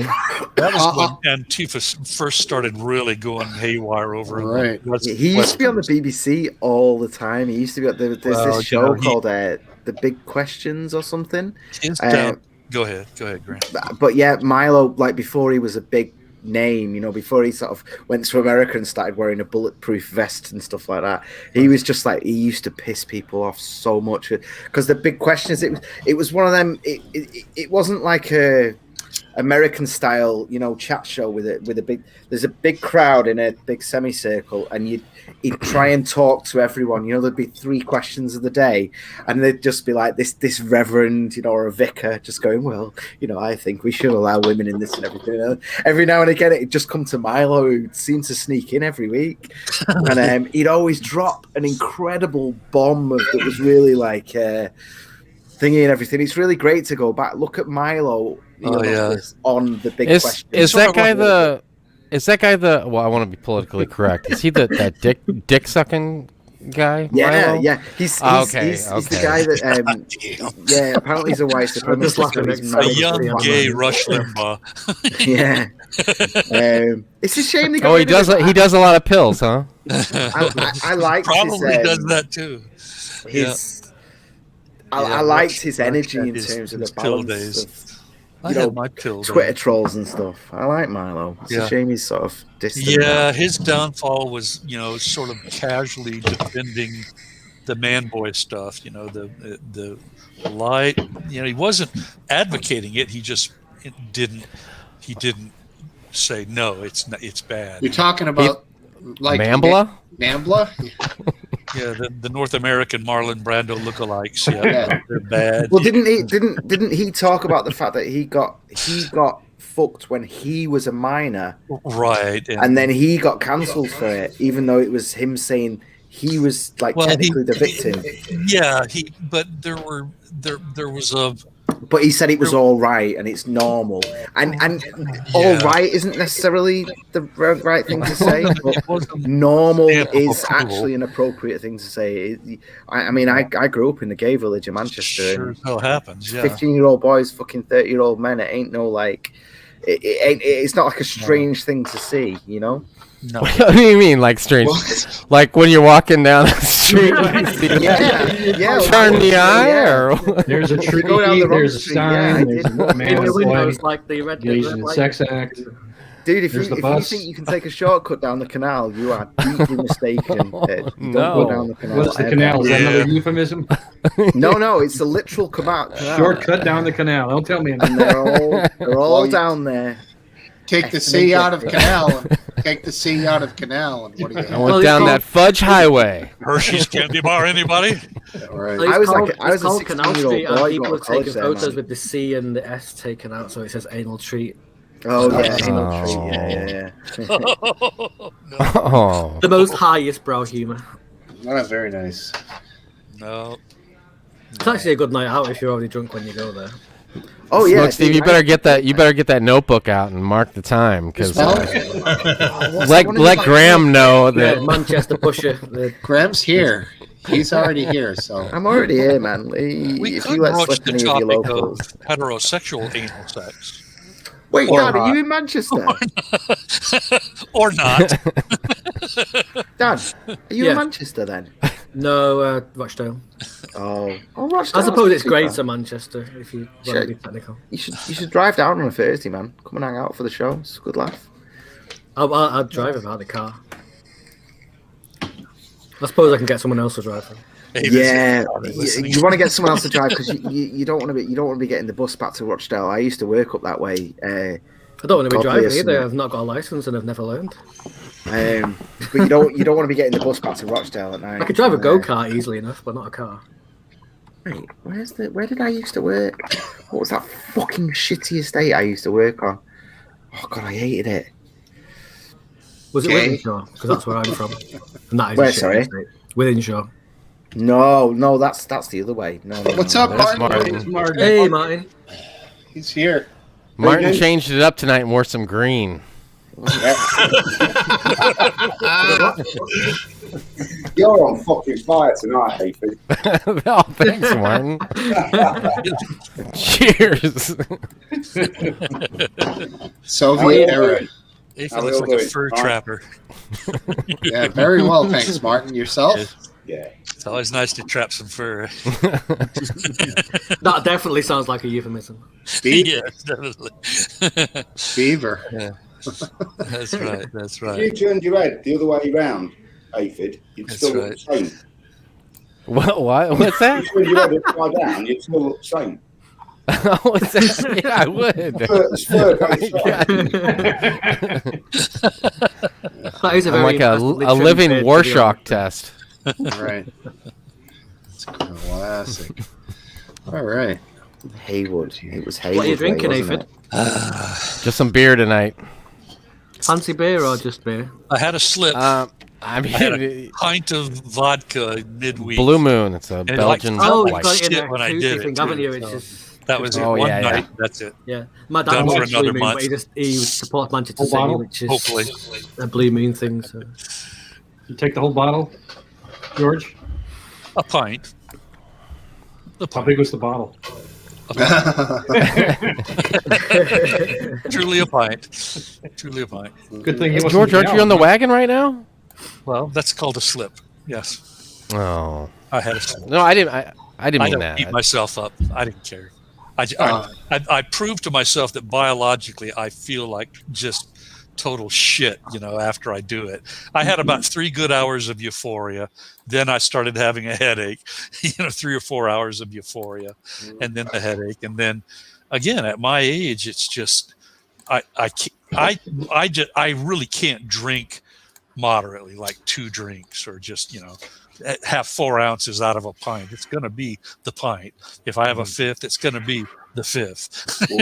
I can't do a 1.75 liter, but I'll drink a lot of it. So I'm the same way with Oreos. It's the whole box. And none of it. best not to drink for me. And I've told you the story. I won't tell you the long story, but almost 27 years of sobriety at one point. And Right. I'll leave it that's at that. impressive, to be I honest. know the value of behaving What the right. hell's that? There it is. Not I. Yeah, 27 years ago, I was in primary school. So Haywood. Long I used to time. work in Haywood. Fuck Haywood. Haywood's not that bad. It depends where in Haywood you are, but it's one of those really small, compact places where it's like street by street based on how bad it is. Yeah, well, I worked at a homeless hostel there, so it was the worst of the worst of the worst, man. It was a fucking nightmare. They have amazing takeaways, to be fair. Though. Yeah, I didn't mind the food. Best Chinese in Is that a Rochdale. non-profit, Graham? Yeah, but it used to take me 2.5 hours to get there on the bus. So I'd get there and I'd be like, "Oh yeah." The only good thing was I used to do nights there, so I used to play Warcraft all night. That was the only good thing. I'd just sit there healing all night, just going. And one of my mates had a job like that. Where I think he was like security or Night, something in a kiosk, and You gone last time? he just spent all of his No, I was saying shifts good just night playing to, Warcraft or something. Mr. Kelsey one. Oh, Mr. Kelsey. Not He's Mr. gone. Kelsey. If you're still there. He's gonzo. Based Welshman, a new guy. All right. Based Welshman. That's a good nickname. Yeah. I think he's been on before. Has he? I think he maybe put a space between the two names, but yeah, he's been on. We talked about Bass Stickman when we had other he bases, brothers. yeah. He gets that name from the based stickman that was so famous during the street brawls, in the hell, it was, I think, even before, it was right around the beginning of the Trump administration that the worst of the street brawls, I think, took place over on the West Coast. What were they? I don't remember that. It was the beginning of the Proud Boys types of organizations that began to politically at the street level fight back against the Antifa, folk, and they began having little mini it's almost like gang fights, and the bass stickman he had like a cane. It was like a bamboo type cane. It was very light wood. I know what you're talking about now. I know what you mean. Yeah. Famous clip of him just whacking the shit out of some guy's head, and I think the stick broke, and it was just the perfect delivery of a blow, and so he was. And I mean, I think he created the name before that of Based Stickman. You can look him up if you want. I'm sure there's still video. I've not seen anything of him for a couple of years, but I vaguely remember I seeing am going to something look about him him. up right now. Now my curiosity's up. It's fine, Needham. Interesting. Not as famous as the Viking who danced to techno. No. Yeah, Techno Viking was amazing. Legend in and of himself. What the fuck was that guy? Speaking of that, I can't put it in the thing right now, but that what's it called? Valheim, Valheim. If anyone's going to play that, please let me know, because I really want people to play it with. It's like a multiplayer survival thing, but you're a Viking. You're a Viking who's died, and it's the place where you've gone, and you're. Valhalla then. No, it's not Valhalla. It's Valheim. So it's somewhere else. I really want to play it. I really want to play it with people. It looks really cool. Hey, can I change the subject? Sure. Did you guys see the report on about the policeman who was beaten to death at the Capitol riot? I saw something about it on Twitter. I think he was not. He did not. He was not. There wasn't a policeman beaten to death, was there? Was there? Well, it was reported that he was beaten to death with a fire extinguisher. I thought he was not. I thought one cop died there. He did not die from a beating, and he was not beaten to death. No, it was misreported. Like, if you look at it, because he texted his brother at like 9 p.m. or something, like saying, "I'm okay, I just got maced." It was the reporting around it was insanity. It was completely misreported. No, he died at like 9:30 p.m. or something. Mr. Sumtosser says that he died from reactions to chemical spray. Well, I don't know. To be honest, I don't know, but I just know that the whole beaten to death on the steps of the Capitol was. It was the one that died of a heart attack. That does sound like a bit of a dramatization, to be fair. Was the one that died of heart attack a separate officer? No, he was the one that the media reported was beaten with a fire extinguisher. Yeah. That could have been the reaction to the chemicals, and if he did have a heart attack, it's plausible. The only thing I know, in the trial, they mentioned the death of an officer by a heart attack. Oh right, yeah. Well, that could have been it. Yeah. So they got some things in there that were slightly accurate. Then did they? Bless them. Maybe an shock or something. Maybe. Also, the story about the guy with the zip ties. The media story was that he was one of he had the zip ties to take people from Congress hostage or something like that. And it turns out that he didn't bring zip ties. He just found a bunch of zip ties when he went in the Capitol, and he grabbed them. They were not ordinary zip ties. They were handcuff zip ties. He grabbed them so that the police wouldn't use them on the protesters. Yeah, that's bollocks. That's lies. Well, you don't know that, man. You don't know that. Like, it seems reasonable that you would have zip ties at a security thing. I think, isn't it sad though that we don't live in a world anymore where where the news actually just lets us know what happened. Right. You know, you can't. Where there isn't just a slant on it, and narrative crafting. Well, the powers that be have very quickly realised that the internet can be leveraged for their own personal propaganda. So. What about the pipe bombs that were left there the night before? Well, look at but what they also don't realise is that the internet is, as it stands at the moment, at least, free for use by anybody. So the thing is though, like, and I know, like, Tim Pool did really well doing his opinion stuff. He funded something called Subverse, which is just straight, like, factual news, no tone, no like spin on it or anything like that. Nobody fucking cares. Nobody watches it. Like, he pays for it out of his profits. Is that because his reading of the news is boring as fuck? Just no one cares anymore. Try it, do it, test it out for yourself. Look at Subverse. It's a YouTube channel. SUB Verse, and they literally just read the news. And it's got to the point now where my brain can't even handle that shit because I'm like, because I'm not feeling emotions as I'm watching it or anything like that. It's like, it's just straight. This is what happened. Right. You know, mate. It doesn't even ask you to make your own mind up. It isn't even that political. It's not biased. And it's fucking boring, and it's hard work. It's hard work to watch it. That's the thing, though. People want things that speaks to their emotions. They want to get outraged about things. Outrage porn is a thing in and of itself. Well, whether there's anything to be outraged about, it's Yeah, it's people like what this feeling that fucking idiot feeling on of Twitter said, I'm you better know. than this person who did this thing, so that makes me feel good about myself, and that means this article that I've read is very, very true.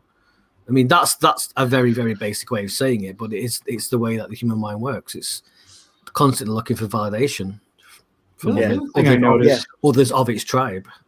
the other thing I noticed is how language and phrases are kind of decided on in the background by the media bigwigs, and then you see them appearing everywhere. Like this phrase "insurrectionist." It's a bizarre phrase, and it appeared in everywhere. CNN and NPR and kind of all the standard left outlets.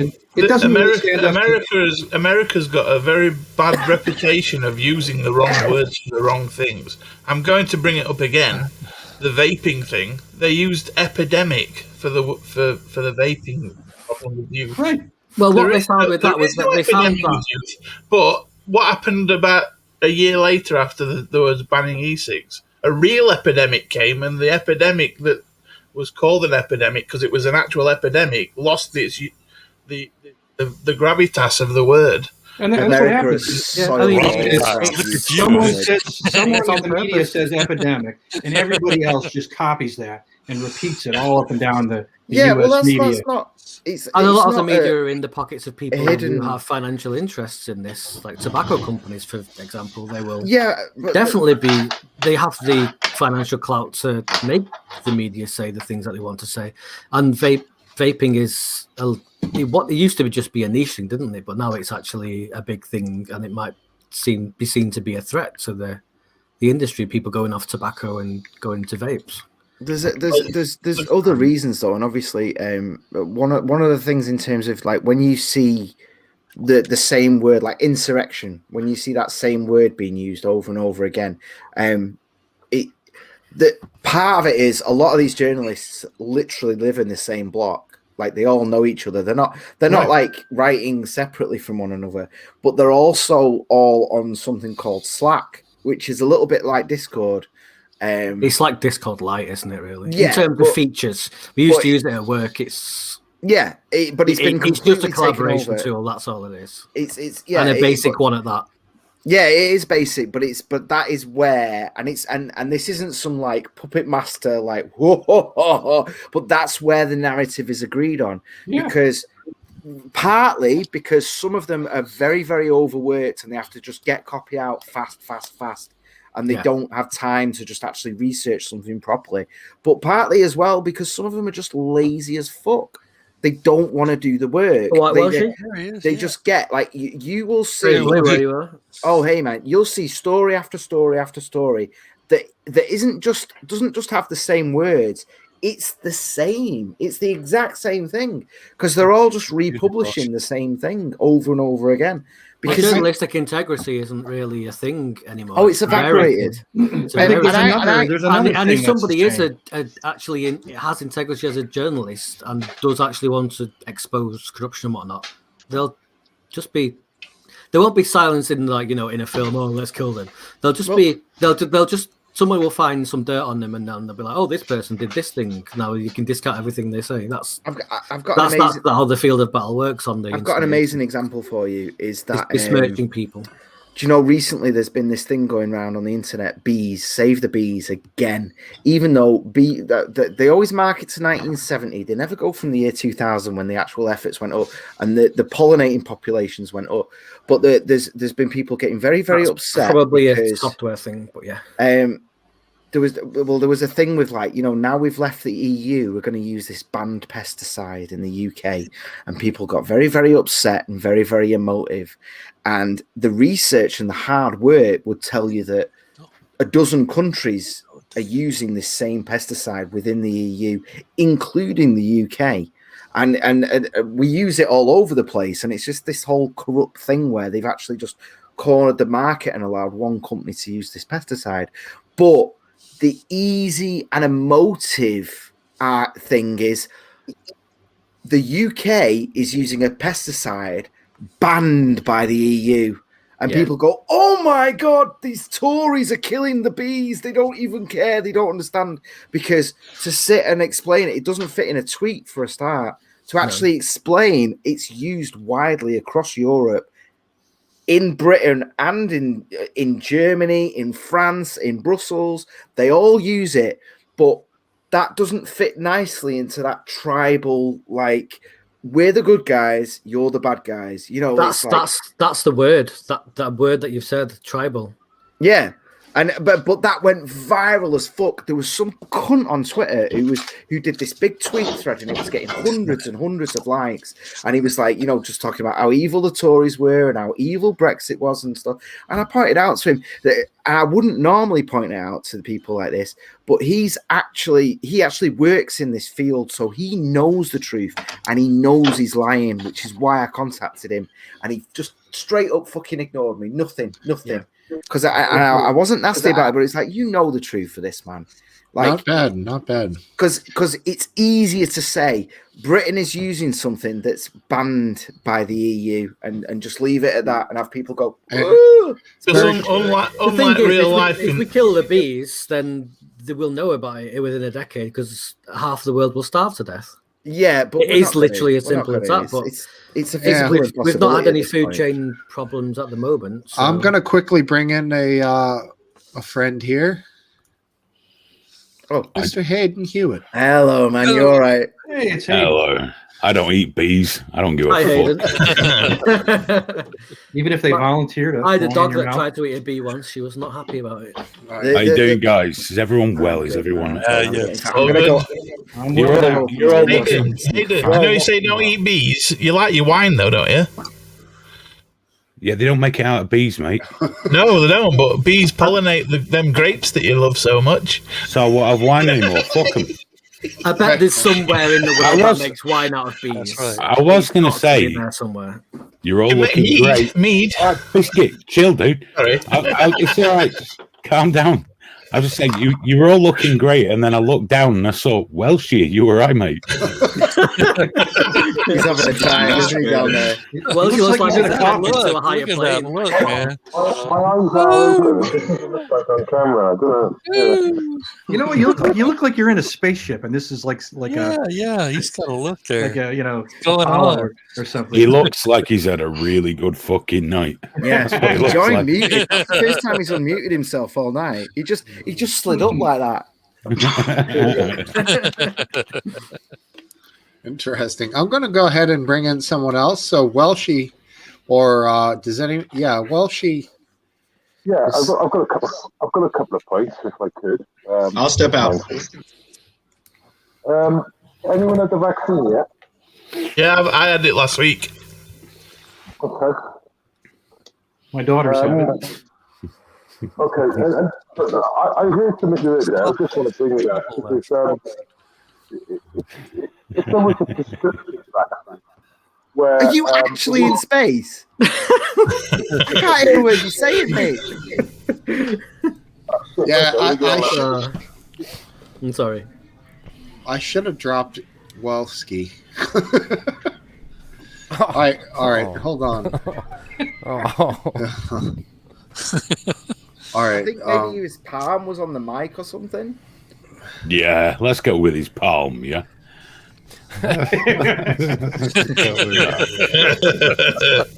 Last Dance. Hold on. I was just going to say hello, Last Dance. I've not actually been on this when you've been on. Good to see you, dude. Thank you. Aidan, I was thinking of you today. You know, their Dawn of the Dead's out of print now. You can't buy it. No, you can. They just released a new box set of it. Or have they just done a box set of it? Or it was out of print anyway. Blu-ray. Yeah. But because of that, there's loads of like edits on YouTube. You can they don't pull them down. Or maybe they will now because but it did go out of print. You couldn't buy the DVD or anything. All right. Well, then I know. I don't remember which company. Someone's just released it. It costs like £70. I'm not buying it. That might be why then. It's probably 70 because it was out. You couldn't like all the special editions and it's one of those brand new, 4K transfers with all new features and well, no, you haven't got a 4K TV. Every dude does. Oh, here we go. Here we fucking go. Right. Hey, Martin, is it blizzarding outside your place?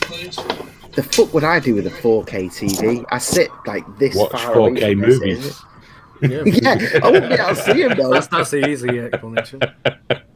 The optimal viewing distance is about Watch 3 4 1K meters. movies. I'm 2 at the most away from a HD TV. Oh, some people have been going to watch Trigger Warning on Alt Feed. Oh, have they? That's nice. Yeah. We've got quite a few people come across for that, so I'm quite pleased with that. But I'm very nice happy with that. When we can open it up, let people post and stuff, like, you know, sort of make a little get people away from Twitter and all that. Fucking amazing. Yeah. I quite like the after video he did, the You Missed It video. I had to do that about 5 times. Every time, sorry, the sound wasn't quite right. I kept fucking it up. Should we revisit what I brought up earlier, Graham, about the phone situation, or...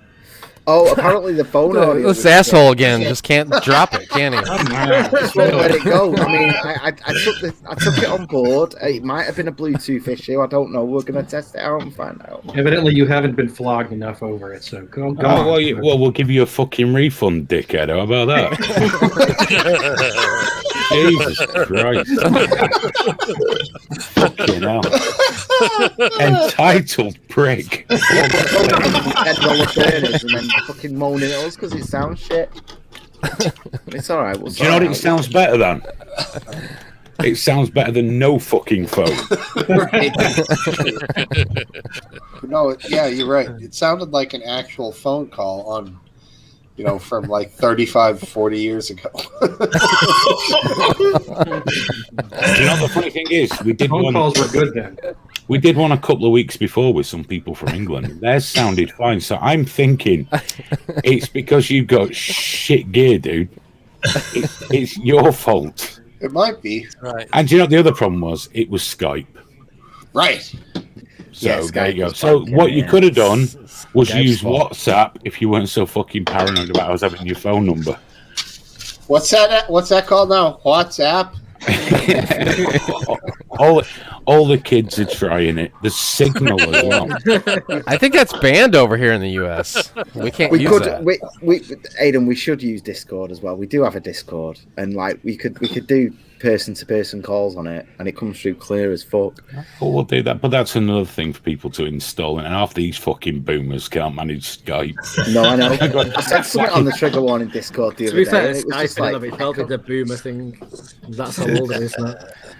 Yeah, I can personally vouch for Discord. It took me a little while to get it right, but once I had bet it did, yeah. I think you might have to fuck with the permissions on your microphone and your audio and stuff like that. But once you get it right, it sounds phenomenal. Discord is pretty cool. Good. Yeah, I use Discord. Well, the thing with Discord is you get more than one channel. It's so confusing to navigate. The only Discord I go in is Graham Linehan's Discord. And that's actually true. I love the fact that he just keeps in touch with you still. He's been cancelled like fucking. He's still whenever reach he out opens to Hayden. It's really strange because we barely talk ever. But every time he moves somewhere new, I get a little email. Has he been cancelled off Twitter? Oh, good and proper. Yeah. Really? I didn't know. I'm starting a new podcast soon. If we finalise it today, it's a 70s, 80s horror nostalgia podcast, just to get away from all the shit I usually do. But the guy I'm doing it with was one of the actors out of Love Actually. Oh, so really? Yeah. James Dreyfus, he was in Gimme Gimme Gimme as well, and a few other bits, and he's been in all sorts of British shit. So, but yeah, he's a massive horror nerd. So I thought, what a wonderful opportunity to get away from fucking politics and trannies. Just go and talk about something else. But we're talking about horror. Tell them where to follow you. Might it be a stepping stone to bigger and better actors and celebrities and whatnot to get on your show? No? Well, maybe, I don't know. No one in their right fucking mind Who's gonna come on here? would watch. On Thursday, I call people troons, spastics, and retards. One of the highlights. We don't have to know that before they come on. Yeah, but what do you think they're going to do every time he asks? They're going to Google him, aren't they? The scary beheading man. If they get past the scary beheading man stuff, We'll just see what his YouTube content's like.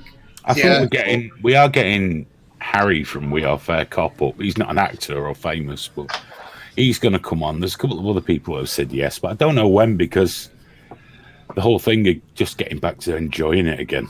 I like instead Harry, of it being all grown up. Yeah, Harry, we got to get on because he's a rum fucker as well. He'll be good, but it's just got to be fun now, because it was getting a bit too serious. But what he's doing, the cause that whole hate incident, non-crime bollocks, it's ridiculous. Like tomorrow morning, I could phone the police on any of you and just say that you were prejudiced against me. There's no evidence needed, nothing, and then it comes up on your security checks and stuff. What's it called now? It was a DBS, wasn't it? But if you go for a job and they do any kind of security checks, it comes up that you were involved in a hate incident. You can mess someone's career life up forever. I am Grahamish though. Fuck you, Graham. What? I think my problem is though. I know when I was talking to Sarah about that, because she's taking that to court, and I said it might have happened for you when you check. Like, what's the fucking point? You've only got to Google me. You don't have to do a DBS check. No, you don't need a DBS. It's right fucking out there. So what is the point? Best one with you? Anyone researching you? The best one, and I said this to you the other day, is that what's he called? James O'Brien. Because they'll see Hayden Hewitt and James O'Brien. They'll think, oh yeah, let's see James like rip him a new one, and then you just fucking own the shit out of him. That's a beautiful one. Well, I heard something very interesting this week.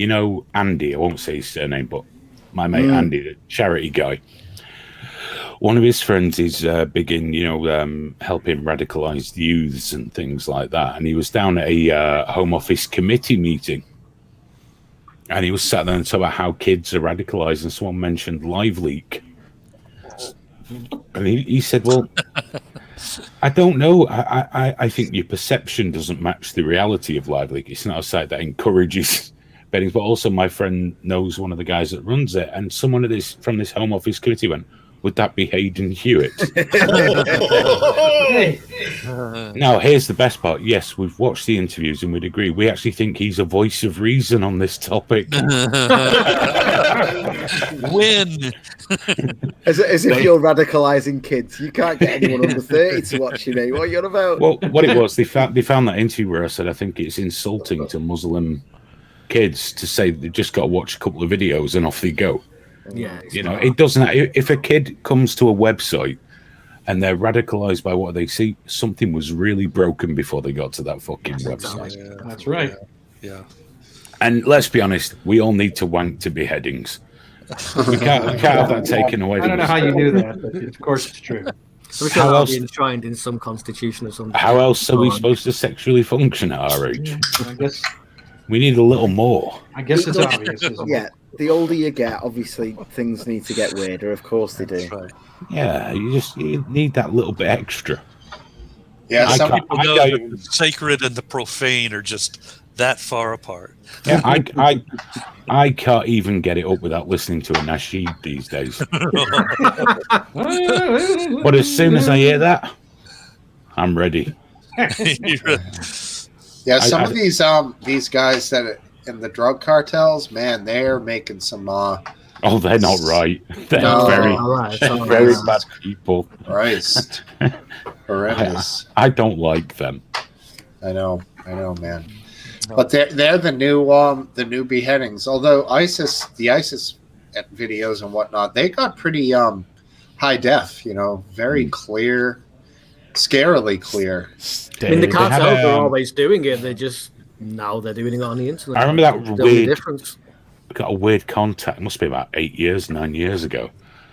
They gave me the address for the production company in Iraq that was doing the high-end production for ISIS. And they said, check them out. And I just deleted all the fucking links. Yeah, that's going to get you on a watch list straight away. Wiped my internet history and everything. Burn the PC. Burn the hard drive. You should have asked for geo coordinates. Yeah, I don't want it. No, thank you very much. No. Just step away. Always step away. When someone comes to you, especially when you've been doing Ogrish and Liveling, and they say, listen, I've got something really dark here. It's like, oh, fuck off. Just Yeah. fuck off. Don't need that shit. Yeah, so the sites that still feature them, they do it with no fear. And I know the old best gore, I think, is Gonzo now, so there's not much left out there. I believe that weird anti-Semitic prick knocked it on the head. Yeah, he had enough. He wanted to go and travel the world or some shit. I don't know. But yeah, those days are just gone, man. The wild west of the internet seems to be completely gone. Fucked. It's finished. There was a site I used to go on like ages ago called Spooned, I think it was called, but with O's, zeros instead of O's. That was kind of like rotten.com, but worse. And that had, like, in the early days of the internet, all of the beheadings and stuff on it. That was a messed up site. But it's one of those ones where, you're at work and your weird mate passes it around on his phone and stuff like that. Right. I remember the days well, because Ogrish was one of the first to have beheadings on it. I remember Ogrish as well, actually, from back then, yeah. Me too. Yeah. happy Oh, was that days. one of yours? Yeah. No, it wasn't mine. I was just involved in it. It wasn't mine. Creeped out by ogres. Closest I ever got to that sort of thing was a magazine called Bizarre. Video in Africa of a man of color was having his wiener whacked off, sawed off. I think that was an ogre's video. I was like, I think that was actually from a film. Was that consensually? Because these days I would believe not that's real, the case. fictitious. No, it wasn't consensual. But I think the one you're talking about was actually from an Italian film. It was actually. So it was. If it's the one I'm thinking, maybe there are many videos. Special effects, yeah. Good. I'm glad to know it was special effects. Well, I mean, I don't know. I don't know how many videos there are out there of black people getting the dicks cut off, but I know there was the one that did plenty. There's plenty. Enough to fill up a terabyte, I believe. Let me check. I mean, we'll just see aphid screens all in the background all change now. Exactly. The videos. Finally, we know what's playing on those screens. Here's a little bit of interesting history about that video. It depicts the ethnic cleansing in an African country. I can't remember which one it was, but some minority is getting ethnically cleansed. The group that was being attacked was the same one that Freddie Mercury's family was from, and so he, in fleeing that violence, he came to the UK, and that's how you ended up with Freddie Mercury. But you said black. And Queen. These were. I mean, this Italian film, which is It sometimes does sound like something from Rwanda. Mr. Sumtasso's mentioned. No, it was before Rwanda. It was. I can't remember the country. Oh shit! I'm gonna have to fucking Google it now. Yeah, but Freddie Mercury. I thought he was from Lebanon or no. Oh, I thought it was like India. Actually, he was from Tanzania. Tanzania, yeah. Zanzibar. Central Africa or something. I was going to say Zanzibar.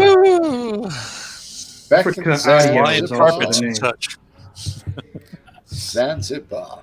I always do find it satisfying though that Freddie Mercury is held up as this British hero, but then like some foreigners somewhere that feel the exact same way, like he's their hero as well.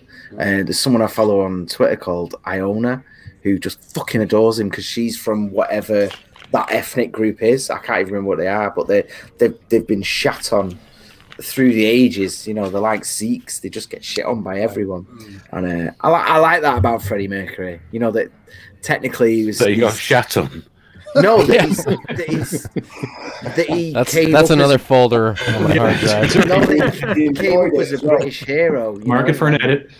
He's certainly not sort of like born and bred or whatever, is he? But he's no. I like that. I like that a lot about this country. Yeah, but let's be honest. How well would he have done if he'd stayed in fucking Zanzibar? No, he would have done not that well.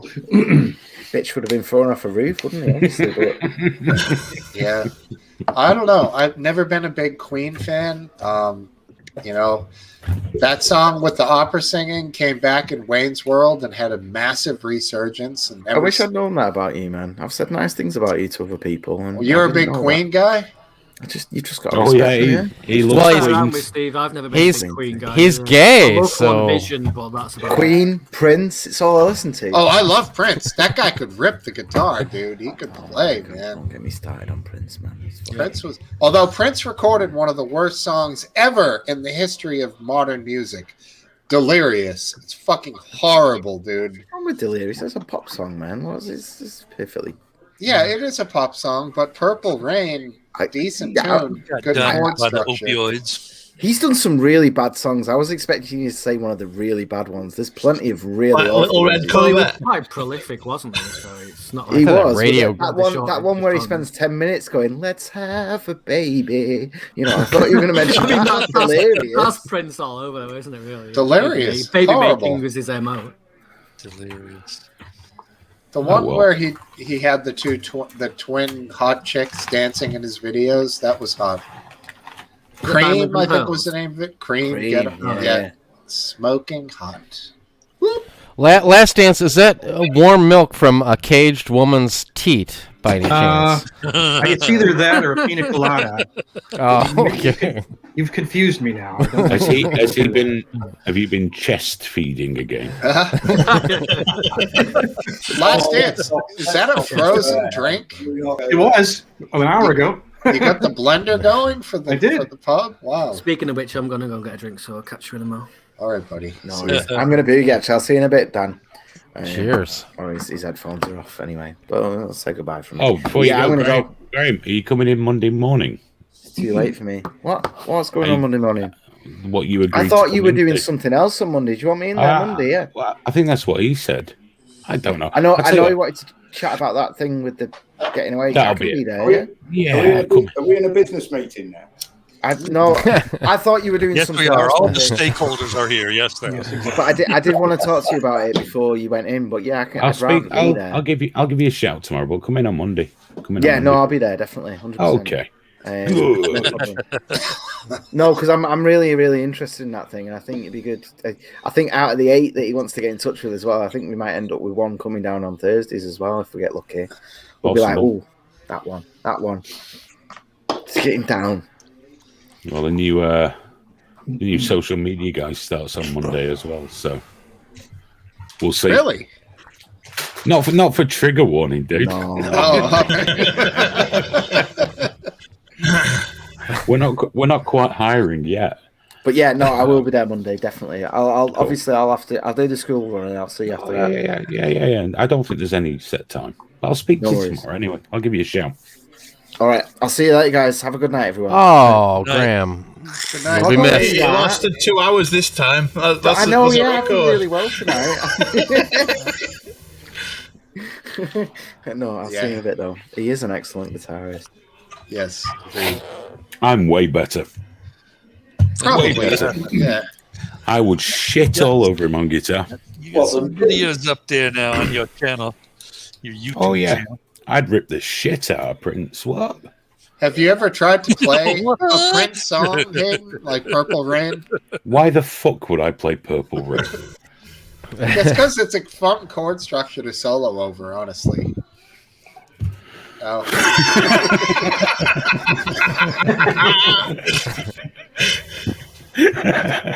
Sorry, dude, I'm being a real cunt tonight. No, it's fine. It's all good, man. I don't care. just tonight. Yeah, just tonight.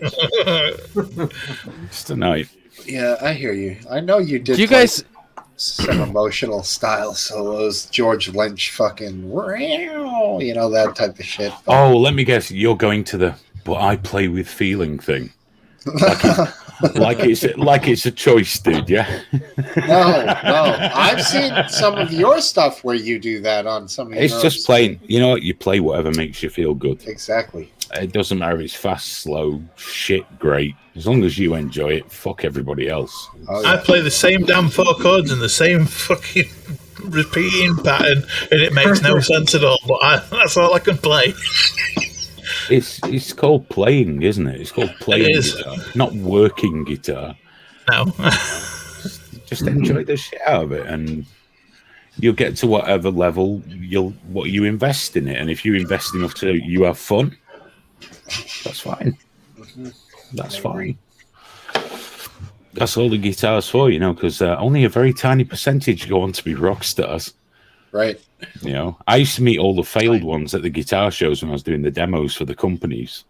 All the guys that didn't quite make it. They were my favourites. They were so fucking bitter. So bitter. It was always some other bastard's fault as well. I used to love that. Yeah, but it's the sad amazing thing is, a how lot many- of them would have been talented, though, wouldn't they? Oh, It yeah. doesn't matter. It's not just about talent. They're the greatest guitarist in the world. One of the best now is Guthrie Govan. And whilst every guitarist has heard of him and he's toured with Dizzy Rascal and all that, you know, he didn't make all his money by being a superstar. He made it by working with superstars. Session musician. Yeah, and you know, he's worth a few million now, Guthrie. But he's also nearly 50. So it's not just about talent, it's about everything else. And the people I know that, or I've met, that have made it, have done it because they are the most determined, single-minded motherfuckers you'll ever meet. They're laser beam focus. Something And I stuff does never have to come together. Not really something you attribute to a rock star, is it? but it is. If you Laser meet beam those focus. guys, no, it is. They focus. Never mind what the light once they've made it to get there. Just to get there, they've been so self-assured, knowing that that's the only thing that's going to happen to them. They'll all tell you the same thing. Oh, no, I knew it was going to happen. I had no plan, no fallback. They just know, which is why for the 98% that don't make it, they're so deliciously fucking bitter. Right. Because they weren't quite good enough. Yeah, there's some of the those. bedroom guitarist I know called Pliny who plays with like people from Dream Theater and stuff. And like the reason that he's not a big name by any means, but he's got to the point where he can make a living off his music. He doesn't have to take an extra job or anything or be a session musician. But the reason that he's got to where he is he's put his entire being into his craft, basically. Yeah, I used to make my he's living cultivated like a social media following and everything. He's just he knows what he needs to do, and he's I went the put talent lazy on it. way. I used to make a living on music just because of playing. So I'd go and work for guitar companies, amp companies, right, for guitar magazines. I never had what it took to make it. My band, we were very successful in Manchester, and that was it. You know, that was it. We didn't have the drive, the determination, or I any wonder of if that there's ever shit. been like just I wouldn't guitarists either, to that be just, honest. they've just been messing about and got a record deal because somebody, the right person, heard them. If anyone got a record deal just for being a guitarist, that they wouldn't have been messing around, would they? They'd have been doing 8 hours a day. Fucking, Or even if they did, they fucking wouldn't years. have lasted long afterwards because it would have been a flash in the pan, I guess. Really. Yeah, and story sell, image sells. Obviously, ability on the guitar is by no means everything that is what's looked upon as talent now. No. So if you have a story and you can rip off a couple of awesome licks and make a couple of decent songs, you could make millions. Or you could be just make like a couple of good YouTube videos these days. Yeah, or Guthrie When the Govan. industry That works. poor bastard is played as much as I've worked. He's played guitar, and I've worked 8 hours a day for 25 years. You know, and that guy's fucking sick. But Guthrie, the thing, but I don't know him terribly well. I've only met a few times and spent some time with him. All he does is music. He can't drive a car, can't swim, can't do fucking anything. I'm amazed he can even tie his shoelaces. He's late for everything. He's on another planet. He's on another planet because music is. It's like from the minute he wakes up to the minute he passes out. Probably there's a problem with- cataclysmically stoned. Like with career guitarists as well, where it's all about the guitar. There's a problem in and of itself. Like the Steve Vai, for example, fantastically good guitarist. Nobody will ever doubt his chops, but he can't write songs for shit. He makes his own music, and he's I not love really that anything very good. subjective opinion as objective. It is a subjective opinion, to be honest. Now, of course, he writes songs. He's, it's. He writes them, but Am I a massive fan of them? Probably not, but that's not the point. They're amazing, and they talk to people every bit as much as a Prince song talks to people, just not as many people. It's like Yngwie Malmsteen. Everyone rags him. I can't listen to a full album of his, but I don't doubt for a second that the passion and dedication and the love he has for playing, I can't doubt that for a second. yeah, that's I probably expressed it in the wrong way, but that's what I mean about Steve Vai is he might not write the songs that speak to many people, like a lot of people, but his guitar playing is just. There's a video on YouTube of him playing Tender Surrender, and you just, even if you don't like the song, if you watch the song, watch him play the song on that Monkey Grip Ibanez he's playing, and he's in his element basically. And If you can't, it's I an think amazing thing to watch. it's like there's some Prince songs, though I hate Prince. I would never be able to say that was bad, and it would talk to me. I think Tender Surrender, if you like music, you can probably appreciate that track. Yeah. Doesn't mean you gotta love it, but also music. Yeah, it's a craftsmanship, I guess. It's like extreme jazz fusion leaves me cold, but for some people it takes them away to another planet. Yeah. Hip hop. I'll never understand hip hop or rap. One of the things I'll never understand is fucking grime, idiotic. but it speaks to people, so it's Yeah, exactly. It's not for me, you know. No, not for me. It's not for What me. about Buckethead? Soothsayer, are you familiar with that track? I'm familiar with Buckethead. He's mad as a bag of cats, isn't he? He's nuts. He's nuts, and it's a funny ass thing. He's taking on the cause of chickens that are killed for food, so he wears the Kentucky Fried Chicken bucket. That's why he wears that stupid hat. Yeah. No, it's not for the rain. No. I thought he was I thought he was shy. No, I that guy though he is actually cataclysmically shy, apparently. He is. When he gets going, his finger looks like a fish out of water, like the tail flapping. Everything's just fucking flying, dude. And he's so odd. He's stationary when he plays, and he holds this almost like he's like fainted on stage look on his face. He's not looking at the guitar. He's not looking at the audience, and he just fucking tears. He just loses himself into it. But he wears a mask. Right. Well, I know during his own shows, I don't know if he did with GNR, but during he's got a really elastic guitar strap. So he'd lift it up, do a couple of kung fu kicks, a little bit of breakdancing, and carry on playing the guitar. You know, he's a very eclectic gentleman. Yeah, he's got a tune where he does a lot of tapping and slides with his left hand with no picking on his right, and it makes a beat that's intermingling with the drum beat, and it's just fucking cool as hell, man. It's such an unusual way to. It reminds me of Tosin Abasi, the guitar from Animals Leaders. He plays like an 18-string guitar. That guy's insane, dude. Yeah, he plays an 8-string guitar. There's an interview on YouTube with him. With some guy from Guitar World who's only ever seen a 6-string, and he's showing him these things like he uses thumping the top 2 strings with his thumb to create a hammer on sound, but like as a beat, and just the way you see this guy's mind being blown while Abbasi's showing him his chops, it's just really good to watch. Just you see this guy who obviously the guy knows how to play guitar, and he's just not seeing some of this stuff, and he's just one professional acknowledging another professional. Just I think you might be talking about Rick Beato. Rick Beato. No, it's not Rick Beato. It's I've seen Rick Beato channel. He interviews Tosin Abasi, and it's a phenomenal interview. Very good. If you want to see all the big boys get the pants taken down properly, there's an old it's from the NAMM show back in the late 90s. And there was a lineup of Paul Gilbert, Joe Satriani, Steve Vai, Red Beach, Chuck Schuldiner, Chuck Schuldiner? No, not him. And a couple of other people that were well-known, sort of 80s, 90s guitarists. And this plump young man stepped up to play, and his name was Sean Lane. Sean Lane!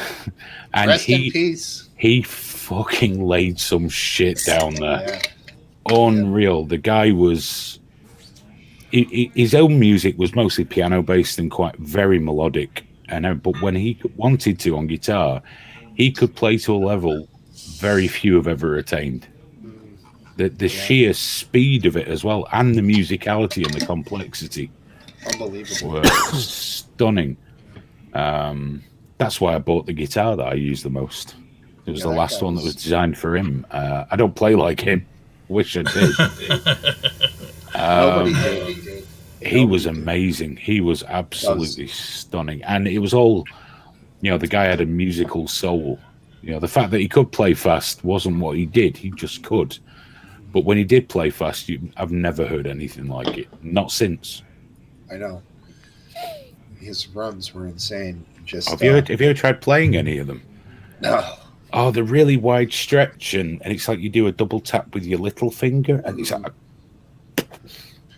Yeah. can't do it. I Can't do struggle it. to make a C note.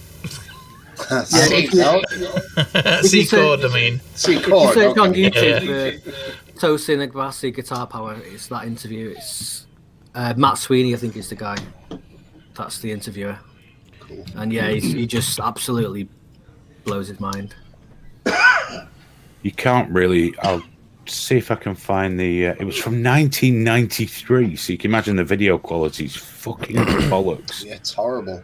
Why have But I got even an like advert with Abbasi's been Nigel saying that Farage? he learned from watching Ingrid Malmsteen and stuff like that, so he's got his chops from other places and then, but he's innovated of his own volition and stuff. So Yeah, I mean, very, very interesting I to- love and hate Yingwei in the same minute, because he's so phenomenally talented, but I gotta say, he can be a bit pompous. You know what I'm saying? That's what you want him to be, though, isn't it? Yeah, I don't know, dude. I mean, He's supposed to be. He's a fucking rock star. I don't want him to be like my next door neighbour. I mean, want him with to hair be a like that, you would ferocious want him to cunt. be, You Yeah, want I him know to be a what you mean. ferocious cunt. That's what you want. They're not supposed to be nice. No, I he hate that is. idea, That's the but- thing. He is kind of nice, but then he can be a pompous He ass. is. Apparently, I've never met the guy. I've only known a few people that have. Like at a music shop once, he was really cool with the staff right up until someone couldn't get him the can of Pepsi that he wanted. But on the flip side, he's ridiculously professional. A friend of mine used to work for Fender. And one night there was a late night gig for him at NAMM, and he was shit-faced and ripping it up. And then he was supposed to do a breakfast meeting the next day where he was supposed to play. And he was there 7:30, setting up his own shit. Where's my guy? Set up and just tore through a complete set. Let's see if I can find this. I'll just drop it in the chat. Irate prostate, come back, dude. You were there. Oh, You don't want that. If you've got an right prostate and it's gone, you don't want it back. No. he's wanting to come on here. Yeah, Oh, you got to get him on here. That I sounds like a reeled him perfect. in from another from fucking drone tax thing. This guy seemed chill and kind of wacky. So, irate prostate. Well, I have an irate prostate. I mean, I can substitute. There he goes. I had Irate prostate surgery prostate. on Monday. Boom! Oh, there he is. Prostate. Oh man. Oh, yeah. He fits right in. Yeah, Well, the name fits. How you doing, buddy? What are you drinking? Coca-Cola? Wait, is that really there? Look, he's- This is a loop. It's a loop. Yeah, that's a gift if I've ever seen It's one. a video, right? Yeah. Okay. Ethan Ralph. Either that or being completely nonplussed by what's going on. I think no, it's not a loop. That was different from the last one. I love titties. He's gonna finish that Coke pretty soon. Yeah. Any minute now. Hard to know if that's a GIF or not. I don't know. Yeah, All I right. don't know either. It's a loop. Oh, It's a good one too, man. It's one of the best I've ever seen. We are What's he got- experiencing technical difficulties. That's him Stand talking. by. I just heard him talking. All right. Yeah, I talk. Almost. oh, he does. See, I just got that He as does- my avatar. that's all right. I don't do cameras because I look like a burn victim. So Oh, no problem. Oh, that's all right. irate prostate. Just to set you rest about that. Take a look at this honker burn. I'm sure you don't meet my standards of male model. That's totally I heard- uncalled I heard y'all for. talking about rock and roll and shit. Yeah. Let me interrupt. Just I'll hop in when. You got good rock and roll stories, irate prostate? Oh God. You got a nickname. I got a story about the time I figured out Rob Halford was gay. I swear to God, it was. I live in a place just outside of Birmingham, Alabama, and as Whitesnake, Iron Maiden, and Judas Priest were playing at the Fox Theater in Atlanta, and so me and my buds, we Priest, a rabbi. we got loaded up. But this is the old school Whitesnake when it was when it was what was left of Deep Purple, pretty much. Right, so it was John Lord, Ian Pace, and David Coverdale singing. And so the show was just fucking phenomenal. But so beforehand, though, we got there and we heard them doing the everybody sound check. You know, we came out and we met Iron Maiden, and that was cool. And then Rob Halford comes out and he starts talking to us, and he starts rubbing my friend's neck. And like, yeah, and we all start looking at each other. Holy shit, what's going on here, man? I've got to ask, I rate prostate. Was the little leather hat and all the leather shit not a giveaway before that too? Well, you know what? I didn't even think about it, right? I know. That's metal. That's metal. Right, you got another thing coming. Well, that was a British Steel tour. Living After Midnight. So yeah, and then this was at the beginning of why your prostate was irate. I'm old as fuck. That's what's going on there. You don't sound maybe 55, whatever. Look at Last Dance. He's got like over a century here. No. LD. I'll be darned. I'll be right back. George, what do you got? Just yak. He's got to go to the toilet. I got yakking cats. Yeah. Vomiting cat. Too much prostate talk got George. You gotta go piss now. Size of a fucking melon. Blame of the cat. But seriously, I did have surgery on Monday. What? This Monday? Yeah. Where'd that come from? What do you mean? Where did it come from? what? A surgeon, I would hope. I had a TURP. You know what a TURP is? No. What's that? Look it up. TURP.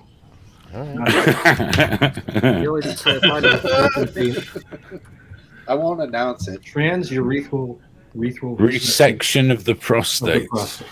Okay. Ooh. Well, that sounds like a good afternoon. Yeah, that's really unfortunate, man. Me popping in here like that. I gotta tell you, this is my legit name, man. This is the one that stuck with me. This is that's all right. I imagine Last Dance's prostate is remarkably less irate. Well, it was really weird because things seem to be working a little better. I think irate prostate is not irate prostate, but is missing a space between pro and state. It's irate and is pro state. Yeah, sometimes I hyphenate it just to kind of emphasis that. Okay. Back in a few minutes, and then a few minutes after that, I'm going to have to knock it on the head by Bagsy. No problem. He's getting a Pimm's and ginger? I don't know what the Brits drink. Martin? I'm actually just going to milk my prostate. All right.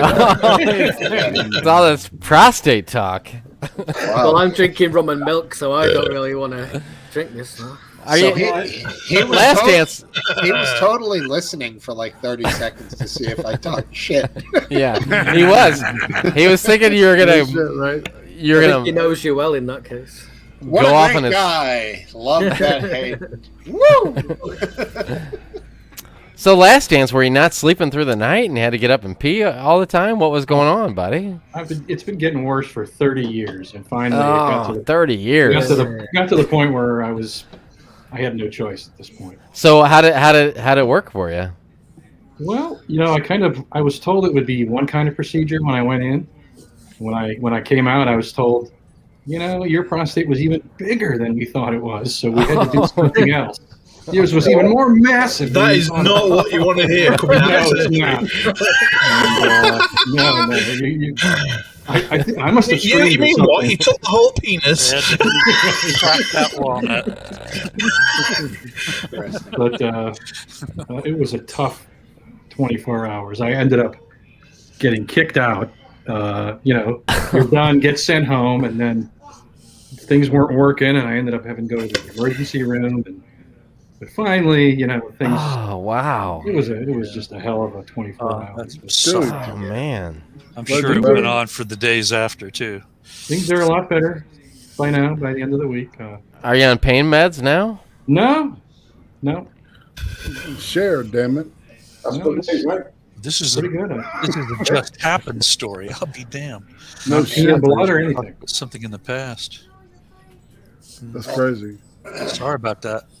Yeah, cannabis would help with the pain Well, I don't have much pain now. Actually, I have pain when I urinate, which is kind of disappointing. I'll send But some it'll go Neurontin your away. way. Good indica, rocking that shit up. Yeah, it'll go away. Lay you out. That's right. Exactly. But things are flowing like they haven't in, so many years now. I could put a fire out right now. Sure, dude. That's Church excellent, on man. fire! Church on fire! Is Aphid Lip talking to his wife again?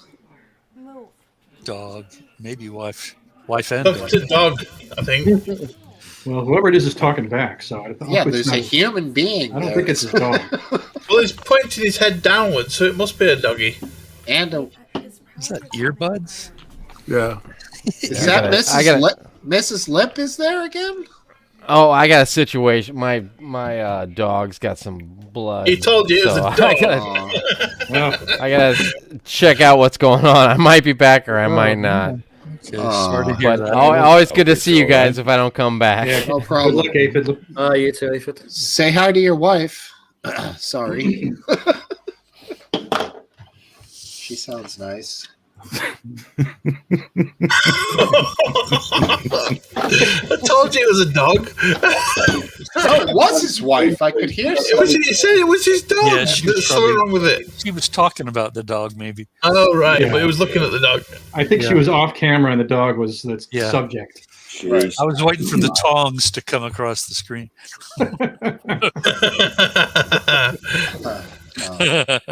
So if we get to do another meat space next year after the plague has lessened, are some more of you lazy foreign fuckers going to come over like Gorgeous George did?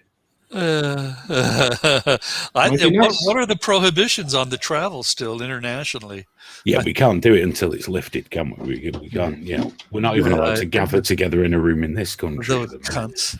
Well, they were talking about stretching it out till at least past Thanksgiving.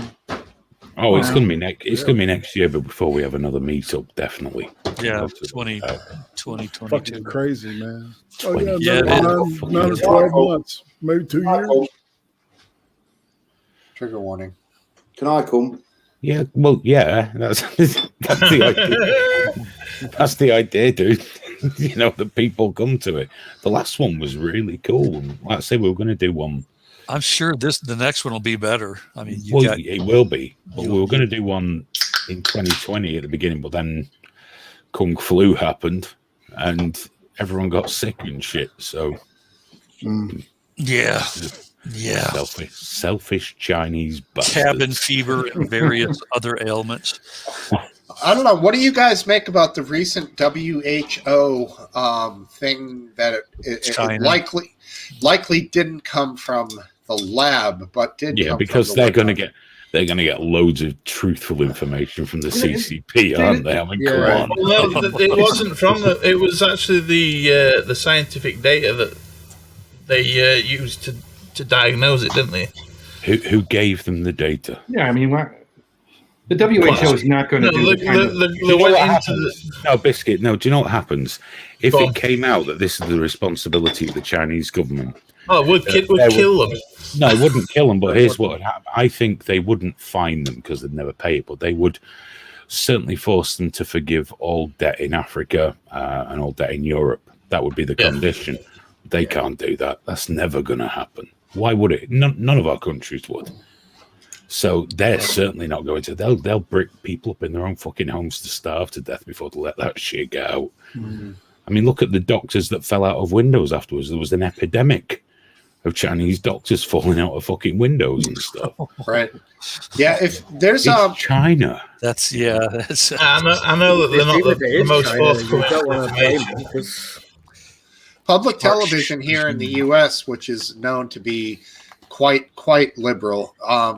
There's a show called Frontline that made a documentary about the Wuhan virus, COVID-19, and I would highly recommend that people watch that because they had some really brilliant scientists talking about where they think it came from, and what'd they say?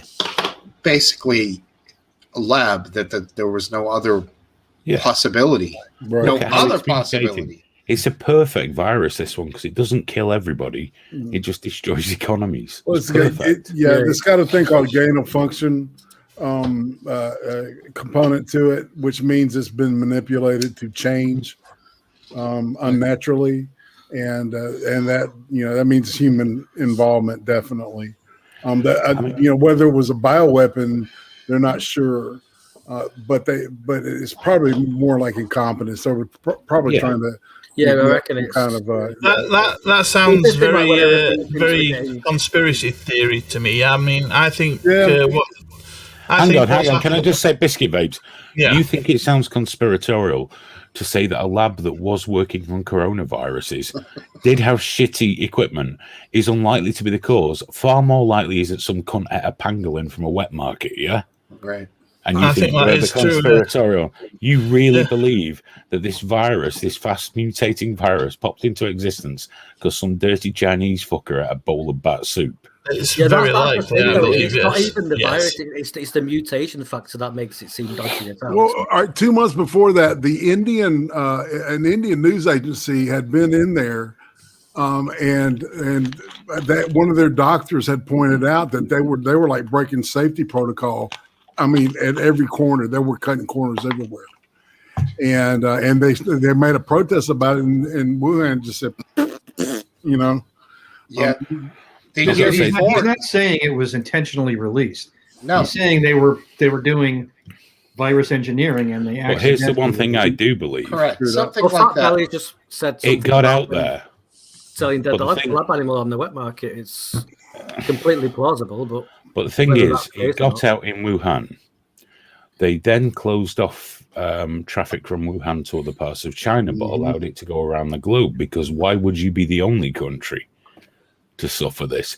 And furthermore, if you ever have any doubt, remember that you're trusting the word of a country that still has concentration camps. Yeah. Is the most surveilled nation on earth, has a credit scoring system that could prevent you owning a home, renting a home, It's not even traveling credit by scoring, train. it's social credit scoring. That's the thing. That's the real kicker with that. That whole country's a fucking basket case of lunacy. It is. Not the people, the government. At the side. No, yeah, it's a basket case of paranoia. That's where it comes from. It's unreal. Right. And remember, they do make, because a friend of mine worked over there for a long time, they do make like 40-year plans. And this has thrown a big spanner in the works now, and they've got to make sure it doesn't lead back to them. And chances are everyone knows it does, but who's going to speak up? Because everyone's in each other's fucking pockets anyway. So politics isn't conspiracy theories. Politics is very, very real, and we've covered up far worse. Right. Far worse. And why wouldn't we? In a way. I don't know that you have covered up far worse than this global pandemic. I don't know if I it don't is. know, dude. You know, we covered up the Holocaust in Germany for quite a while. Okay. Our countries. How many millions died? Not 6 million Jews, loads of other people, like 10 million, 12 million. I'm not familiar with that. That was on purpose. So that was a cover up after. No, $1944? why do you think something like that didn't make the news everywhere, even at that time when we had a news service that could report on that? Why do you think we didn't hear about the Stalin purges? Because Joe was our friend. It's all bullshit. It's not a matter of conspiracy. You don't have to think there's an NWO or Rothschilds behind it or all that. It's just, this is politics. So why, after World War II, a country that bombed the fuck out of the UK, would they not have shared the news of the victory and of the concentration camps? No, with we the did general- share it afterwards. Yeah, we shared it afterwards. Oh, you But mean while it was during happening, it was just denied and ignored.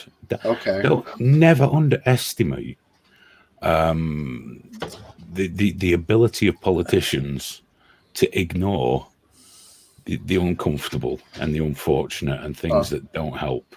Yeah. You got to remember Britain, when some Jews that did escape Germany went to go to Israel, were turned away by the British and sent back to Germany to die. I mean, we're some bad motherfuckers, the British. We've done some amazing things, but while we've been doing them, we've done some very nasty shit. Remember, there's not a beach on this planet we haven't rolled up and stabbed every motherfucker we've met. Yeah. Right. That's I why think the they don't phrase let us that's come countries never to set mix on the bag. British Empire just came from that just ridiculous conquest of just, we're here now, it's ours. You're talking about a country where they still don't let us drink out of glasses in pubs anymore. Yeah. You get a plastic cup. Only if you drink. That's Everyone only if you says drink that. outside on the street, isn't it? No, He's it depends back. on the pub. Welcome back, Why, Ethan. why is plastic better than glass? I don't understand. Is your dog okay? Last dance, if someone pushes a plastic cup into your face, it doesn't lacerate. It doesn't lacerate your face quite so much. It's a very Britain is a really strange island. It's a really strange It's the island. last bastion of an empire that spanned the world, and this. We've also got a history We still of. have aspirations to that. No, I think that's bullshit. I think that's nonsense. I think that's a leftist trope. I've got to be honest. Okay. We shut that out a long time ago. We just think we're fucking great. But here's the truth, and this is the part that most of these people that go Britain don't know. The majority of world banking is still predominantly owned by the British. Okay. I can't claim to know. No, that is anything true. big on That's that, but yeah, if you look at the families that run the banks, and we've got to be careful because before you know it, someone jumps up and starts screaming about fucking Rothschild. But it's like during the War of Independence with the States, a choice was made to not devote as many military resources to it as we could have because we decided to keep them around the empire. So the forces we had would. No, it's not a matter of thank you because guess who still owned your banks after you became independent? It's all it's about. Yeah. It's all it's about. It means fuck all. America's the most powerful nation on the planet. Your banking system is still owned by the same royalist shit it was before the War of Independence. They're all happy. I actually think I prefer that. So yeah, I mean that's fine by me. I don't fucking care. It's what people say. I don't really I love it when you get American guys that tell me about the War of Independence like it's going to upset me. Like that shit was, my family were like basically slaves anyway, digging coal out the fucking ground for hundreds of years. We didn't have a stake in that. Historically, the British Empire and the Crusades and all of those, global ideas pale in comparison to jihad and what the jihadi incursions into the world. We've killed far more people than them. Yeah, we have the largest. Well, I mean, when you're talking about later historical, like into the late 18th century and the 19th century, maybe, or 17th and 18th. But if you go a little further back than that, right, yeah. But we took everybody else's ideas of imperialism and stepped it up a notch. Yeah. Yeah, we crucified once. There was a Muslim uprising in India, and a small detachment of troops were killed. We couldn't get enough troops there. It was, very difficult terrain and everything. So Britain spent many years building a railroad, and they built that railroad and basically sent the fucking army down it and crucified all of those motherfuckers. Right. And when I say crucified, I mean crucified and placed them on the road in India. We used to tie people to the front of cannons as an example. We were some bad bastards. Yeah. But that's the world. That's the world as it was. And brutish world back in the Middle Ages. If it hadn't been for the Romans, we wouldn't be where we are. If it hadn't been for all the shit we did, we wouldn't be where we are. When people say that I owe them reparations for slavery, I like to point out that I highly doubt anyone in my family ever owned a fucking slave. Yeah. Nor financed it. They were slaves. I don't think that and furthermore, dog's gonna hunt. I don't think people want me to give. But people want me to give them money when they're sat in comfort posting on a fucking iPhone. Yeah. Where would you be if your ancestors hadn't had that brutal fucking horror inflicted on them? Where would you be now? Bad shit happens. It's part of it. It's what we make of it now that counts. It reminds me of a story that bad shit happens. We need to learn from Ghostwriter did. Let me get back to jihad. I don't like it. I dislike jihad. Well, actually, do you know what? I'm going to be play devil's advocate here. Jihad in itself just means struggle. It doesn't mean conquest. Yeah, that's what the apologists say. It's all no. George, one sec. It's character building. You just George. I think what I'm going to do is stop you there because when I spoke to that Muslim imam we had on the show, who was from one of the most persecuted sects of Islam. And he explained to it, yes, there are jihadists. Some people say the struggle is a violent one, but in their holy book, jihad is more of a personal struggle, an internal struggle that's been bastardized. For example, it's a striving.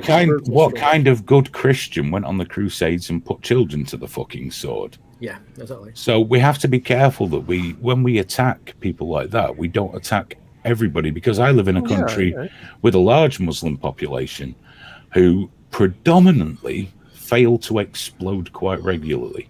Yeah, I mean that's the thing. Like, there's over 1 billion Muslims in the world. If they wanted us all dead, we'd probably it's know not about holier it. than thou actually, arguments that not- I'm making. It's just I'm making sure that they don't make holier than thou arguments. Oh, fuck 'em. You I don't- want it how to be a can you level playing field. How can you stop religious people making holier than thou arguments? It's kind of their You can't wheelhouse. stop really, them. You isn't just it? have to. I've got to be you honest, have to- it does alarm me that I disagree with Spectrum hate of crime reason. laws. I think our hate crime laws are fucking stupid. If you want equality, have good Hate crime law. laws? Hate crime laws are a fucking idiocy. Right. No religion should be protected. No orientation should be protected, especially. There should be, standard human rights for everybody, and that doesn't mean always getting what you want. I think that's the crux of it as well. A lot of people will confuse with like, I'm not getting the thing that I want means I'm being that's exactly exactly and that right. seems to be exactly what happens on the internet and social media when people screech about something. It's Why was a man not put getting in their way. prison for putting bacon on the door handles of a mosque? Prison where he died, by the way. Where was this? This was in England, of course. Yeah, it was in the UK. I think it in Birmingham or somewhere like that. He Got a put lot of bacon. that Now, going on. don't get me wrong. I mean, it's a shitty thing to do, of course. It is a but shitty it's thing. not it's not a prison. How did he die? Can you clarify, please? No, Okay. I literally can't. He just I okay. literally can't. Not I a imagine- good place to die, whether it's I- natural causes. Well, there is in British prisons. There is a lot of Muslim gang activity in British prisons. That's just a fact. It's just a fact. yeah. Hey But guys, there's also, by the same token, a lot of white gang activity, black gang activity. What's that, irate? I was just going to say I got a people dip. from every I got a walk of show life there, in so, 20 minutes, and but I okay. didn't want to be rude and not come. Oh, I told lovely you I seeing would. you. Yeah, Thank you for But popping I'll in. make more Man. time. Yeah. First time Right. I've seen you, all right, prostate. Is that the name of your Prostate? show? Irate Prostate. It's on my channel. Yeah, I rate prostate's the channel, but cool. the shows are like I got a lot of Cream prostate Street. stories I could come Ice and cream provide interviews. you with. It's different. It's a different kind of thing. The Friday night show's a clip show. What we're fixing to do is we look It's at Saturday night. critical theory. Oh my god. That's called And Oh, tomorrow I do an individual interview day. Going into the mountains. Yeah, and that's really the best of my content, I think. Is that And on then- YouTube? Mm-hmm. YouTube. Yep. Cool. I rate prostate, and the Sunday show. The Sunday I show would not have guessed that. is my baby.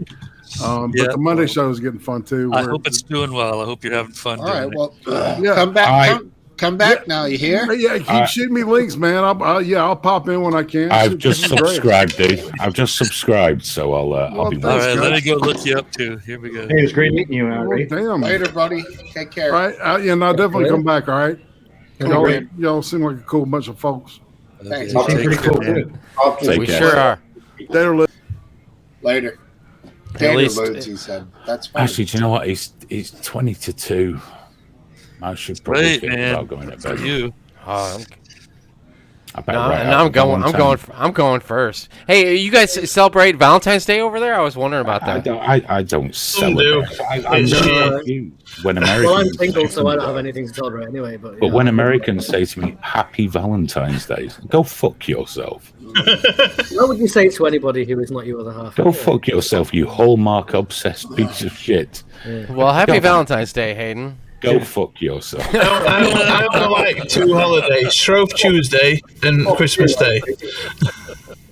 Do you guys get married over there? I didn't know. Do they do that over there? Marriage? Oh, Yeah, yeah. nobody gets Oh, married. yeah, anymore. I don't, but yeah. Do you guys like have sex with the opposite sex over there? I didn't know if you guys did that.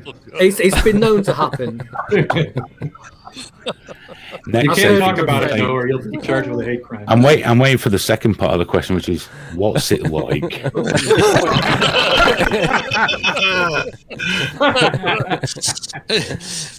Aphids Is it like what they bi-curious. say in the movies? I'm not sure. It's like a big light and a lot of questions. What was the line from the movie about touching a girl's boob? It's like a bag of sand. I think that was The Virgin.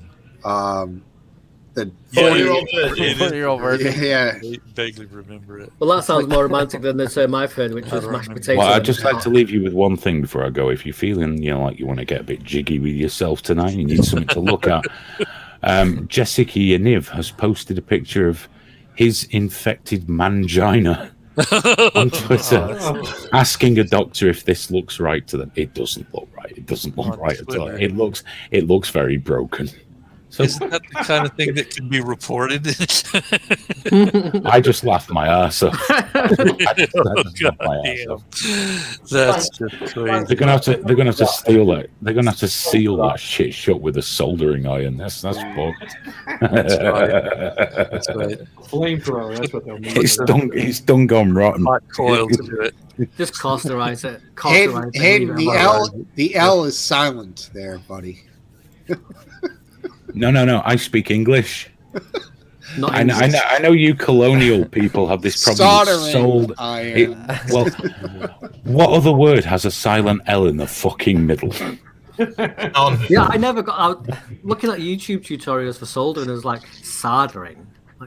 Right. It's soul. I honestly thought they were Just seal talking that about something boot. Seal completely that different boot, when I watched it. I was like, It's have I got just- the wrong piece of equipment here or something? It's just fucking Americans trying to be. What do you call the wire, Smokesteve? Wire. Solder. No, the solder wire. Solder. I don't allow hardly anybody to peek under my bonnet. I'm Dude, telling you. I've got like a lot of hours soldering stuff. Steve, when it's raining in America, does some people use an umbrella? They use Yeah, umbrella. Smokesteve. That sounds more Spanish. That's the Spanish pronunciation. The other name for your stomach is your bay. I would like a peanut butter and jelly sandwich. These Brits have been trying to adopt our language for at least 100 years, Smokesteve. So don't listen to them. Don't listen to them. Yeah, And you've been trying to bastardize it for at least 200 more. What I want to know is why don't Americans speak Spanish since the Spaniards took over America? Oh, most of them do. Yeah, the Hispanics are gonna outbreed everybody here within next. Yeah, just remember, you'll be speaking Spanish a long time before we're speaking fucking Welsh. Muy bueno. Just wait till Mexico takes California back. Fuck you. It's a deal. I'll sell it to them right now for cheap. Well, California will agree to it probably as well. No quiero. All right, guys. Always good to see you guys. I'll check you out next week. See you next week. How's the dog? Okay. This is way too late for me, guys. Dog must have been okay. I'll Thanks catch for you later. coming It's been lovely hanging out with you guys. Well, it's you, great buddy. time. Good seeing you. See you Take care. Take care. Bye. All right, class. That was Lively great. show. Yes, it was. Good showing by the fellas. Yeah. That was good. So we're at 8:42. What do you say, fellas? Well, I'm pooped. Yeah, I hear me My too. vaccine is still in my head, so What was that Netflix show that somebody was recommending? Sweet Home. Let me check the notes. I'll have Sweet to. Home. Yeah, I've added it to my watch list as well. Okay, let me. I recommend WandaVision on Disney Plus. Interesting. I don't think we have. I recommend Lupin on Netflix. That was really good. Actually, I've been looking at that, but I never thought, actually, never went to watch it. I watched one that was See Something Strike, and the main character is like Cormoran Striker, and it's C, like the initials C, CB or CG Strike, and it's sort of a curious, British, private eye, series of cases that the private eye goes through.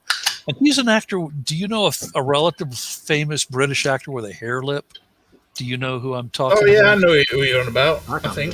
And the woman in the series is just gorgeous, and I mean they just showcase her all the time. I mean she's got the beautiful. She's like, I guess Irish, and that she has the beautiful, those rose cheeks that blush, when Isn't that the actor that's in the Terminator Salvation with what's his face? I don't know. The guy with the hair lip. I mean, I did see Terminator Salvation. It's not the American actor. There's a famous American actor. Oh, is the American one with a hair lip as well? Yeah, he's definitely British, and I mean he's a handsome lad. He's probably in his 40s, and she's just, I mean, eye candy. I just watched her. I power watched 2 seasons of the series, and just see Strike. If you put in Strike on the, I mean, I can do it right now. Before if you're not going to kick us off right now, Steve, I'll look it up real quick. No, go ahead. I mean, I could always end the show, but keep the conversation going. But oh, well, cool. Yeah. No, I'll keep it going here. We're good for the moment. Packing a bowl. Still have. Well, I'm going to head out. You guys take care. It was great talking to all of you. See that? We're dropping like Take care, flies. Later, buddy. All right. Yep, we losing. CB Strike. CB Strike. 2017. Let's see. Tom Burke, you mean? I'm looking at the. Let's see. Yep, Tom Burke is Cormoran Strike and Holiday Granger. He's in CB Strike, called with a hair lip, apparently. Yeah, I've just found that by my own Googling. Holiday Granger is just beautiful actress. I hope I see her a lot more. Yeah, or a lot more of it. A lot more, and a lot more of her. They showed her off in some real nice little culottes and some real high fitting shorts, and she's beautiful. Had a real beautiful green dress, that was part of the plot line. She was undercover getting information in a dress shop and had this, and just brought out her hair and her eyes. I'm like, oh, got a boy crush on her practically. I'm like, oh my God, I'm 67. I'm getting boy crushes on actresses. Yeah, she's cute. She must have only be about, what, 19, 20, 21, something like that. Oh, I'm just looking at it. Older. Now you're making me feel guilty. I mean, you can Google it and see her age, but okay. She seemed to me to be. So she's 12 years younger than me, so she's 32. All right. Yeah, she's what? 32. Wow. A well-preserved 32. She's 5'1", and she's cute. Yes. She's a cutie. Yes, she is. Oh my, and I just watched it, and the funny thing about it is there's almost no action, but the writing is so good that they develop the plot, and they develop these great little cases that they solve, of course, and they're fun, very well done. A lot of London landmarks. It's all set in there's some countryside driving that is also great scenery, but a lot of London landmarks. It's nice, got a nice metro feel to it, but then they break out into the country pretty regularly to go to, exotic spots that are part of the plot, how they solve the cases. And I had a real good time with that, but there's not much action, just beautiful woman.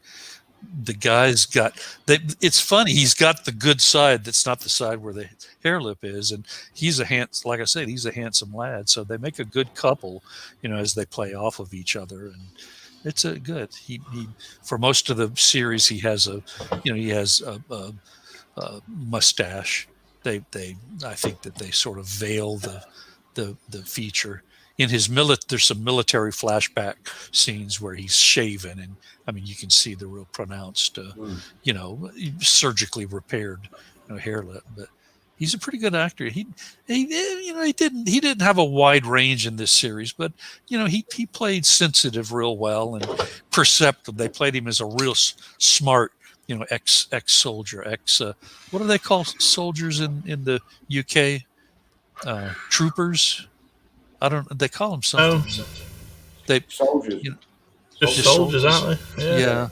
He had a like a beret. The beret was part of his uniform. Oh, you mean like special forces? Sort of. Yeah. I think. Yeah. But they did good. Anyway. Very good. Like we've got this SAS. Yes. SAS, that's the one. Special something something. Yeah, but anyway, and that's. I think It- I think I had a good time like with it. your Marines sort of thing. I think it's Sure, there you go. Marines. That Yeah. sounds good. Sounds like this Sweet Home has promise. Sounds like it might be good. I'll check that out. I hope so. Me too. All right, I'm going to go ahead and end the live show, but leave you guys to chat if you want. I've actually got a bit of a stomach ache, so I'm going to go to bed too. I'm gonna leave it for tonight. Gonna right? hit- Yeah. Okay, sounds good. Then All right. Guess I'm off then. I could talk to All right. myself. All right, man. Thanks a lot, Steve, for hosting. All right, and buddy. Take good care. show. Great show tonight. You got it. Okay, bye-bye. See you, man. Bye. Bye, buddy. All right, everybody. Thanks for coming to Smokesteve's International Pub. We had a good show tonight. We had Hayden on. It was good.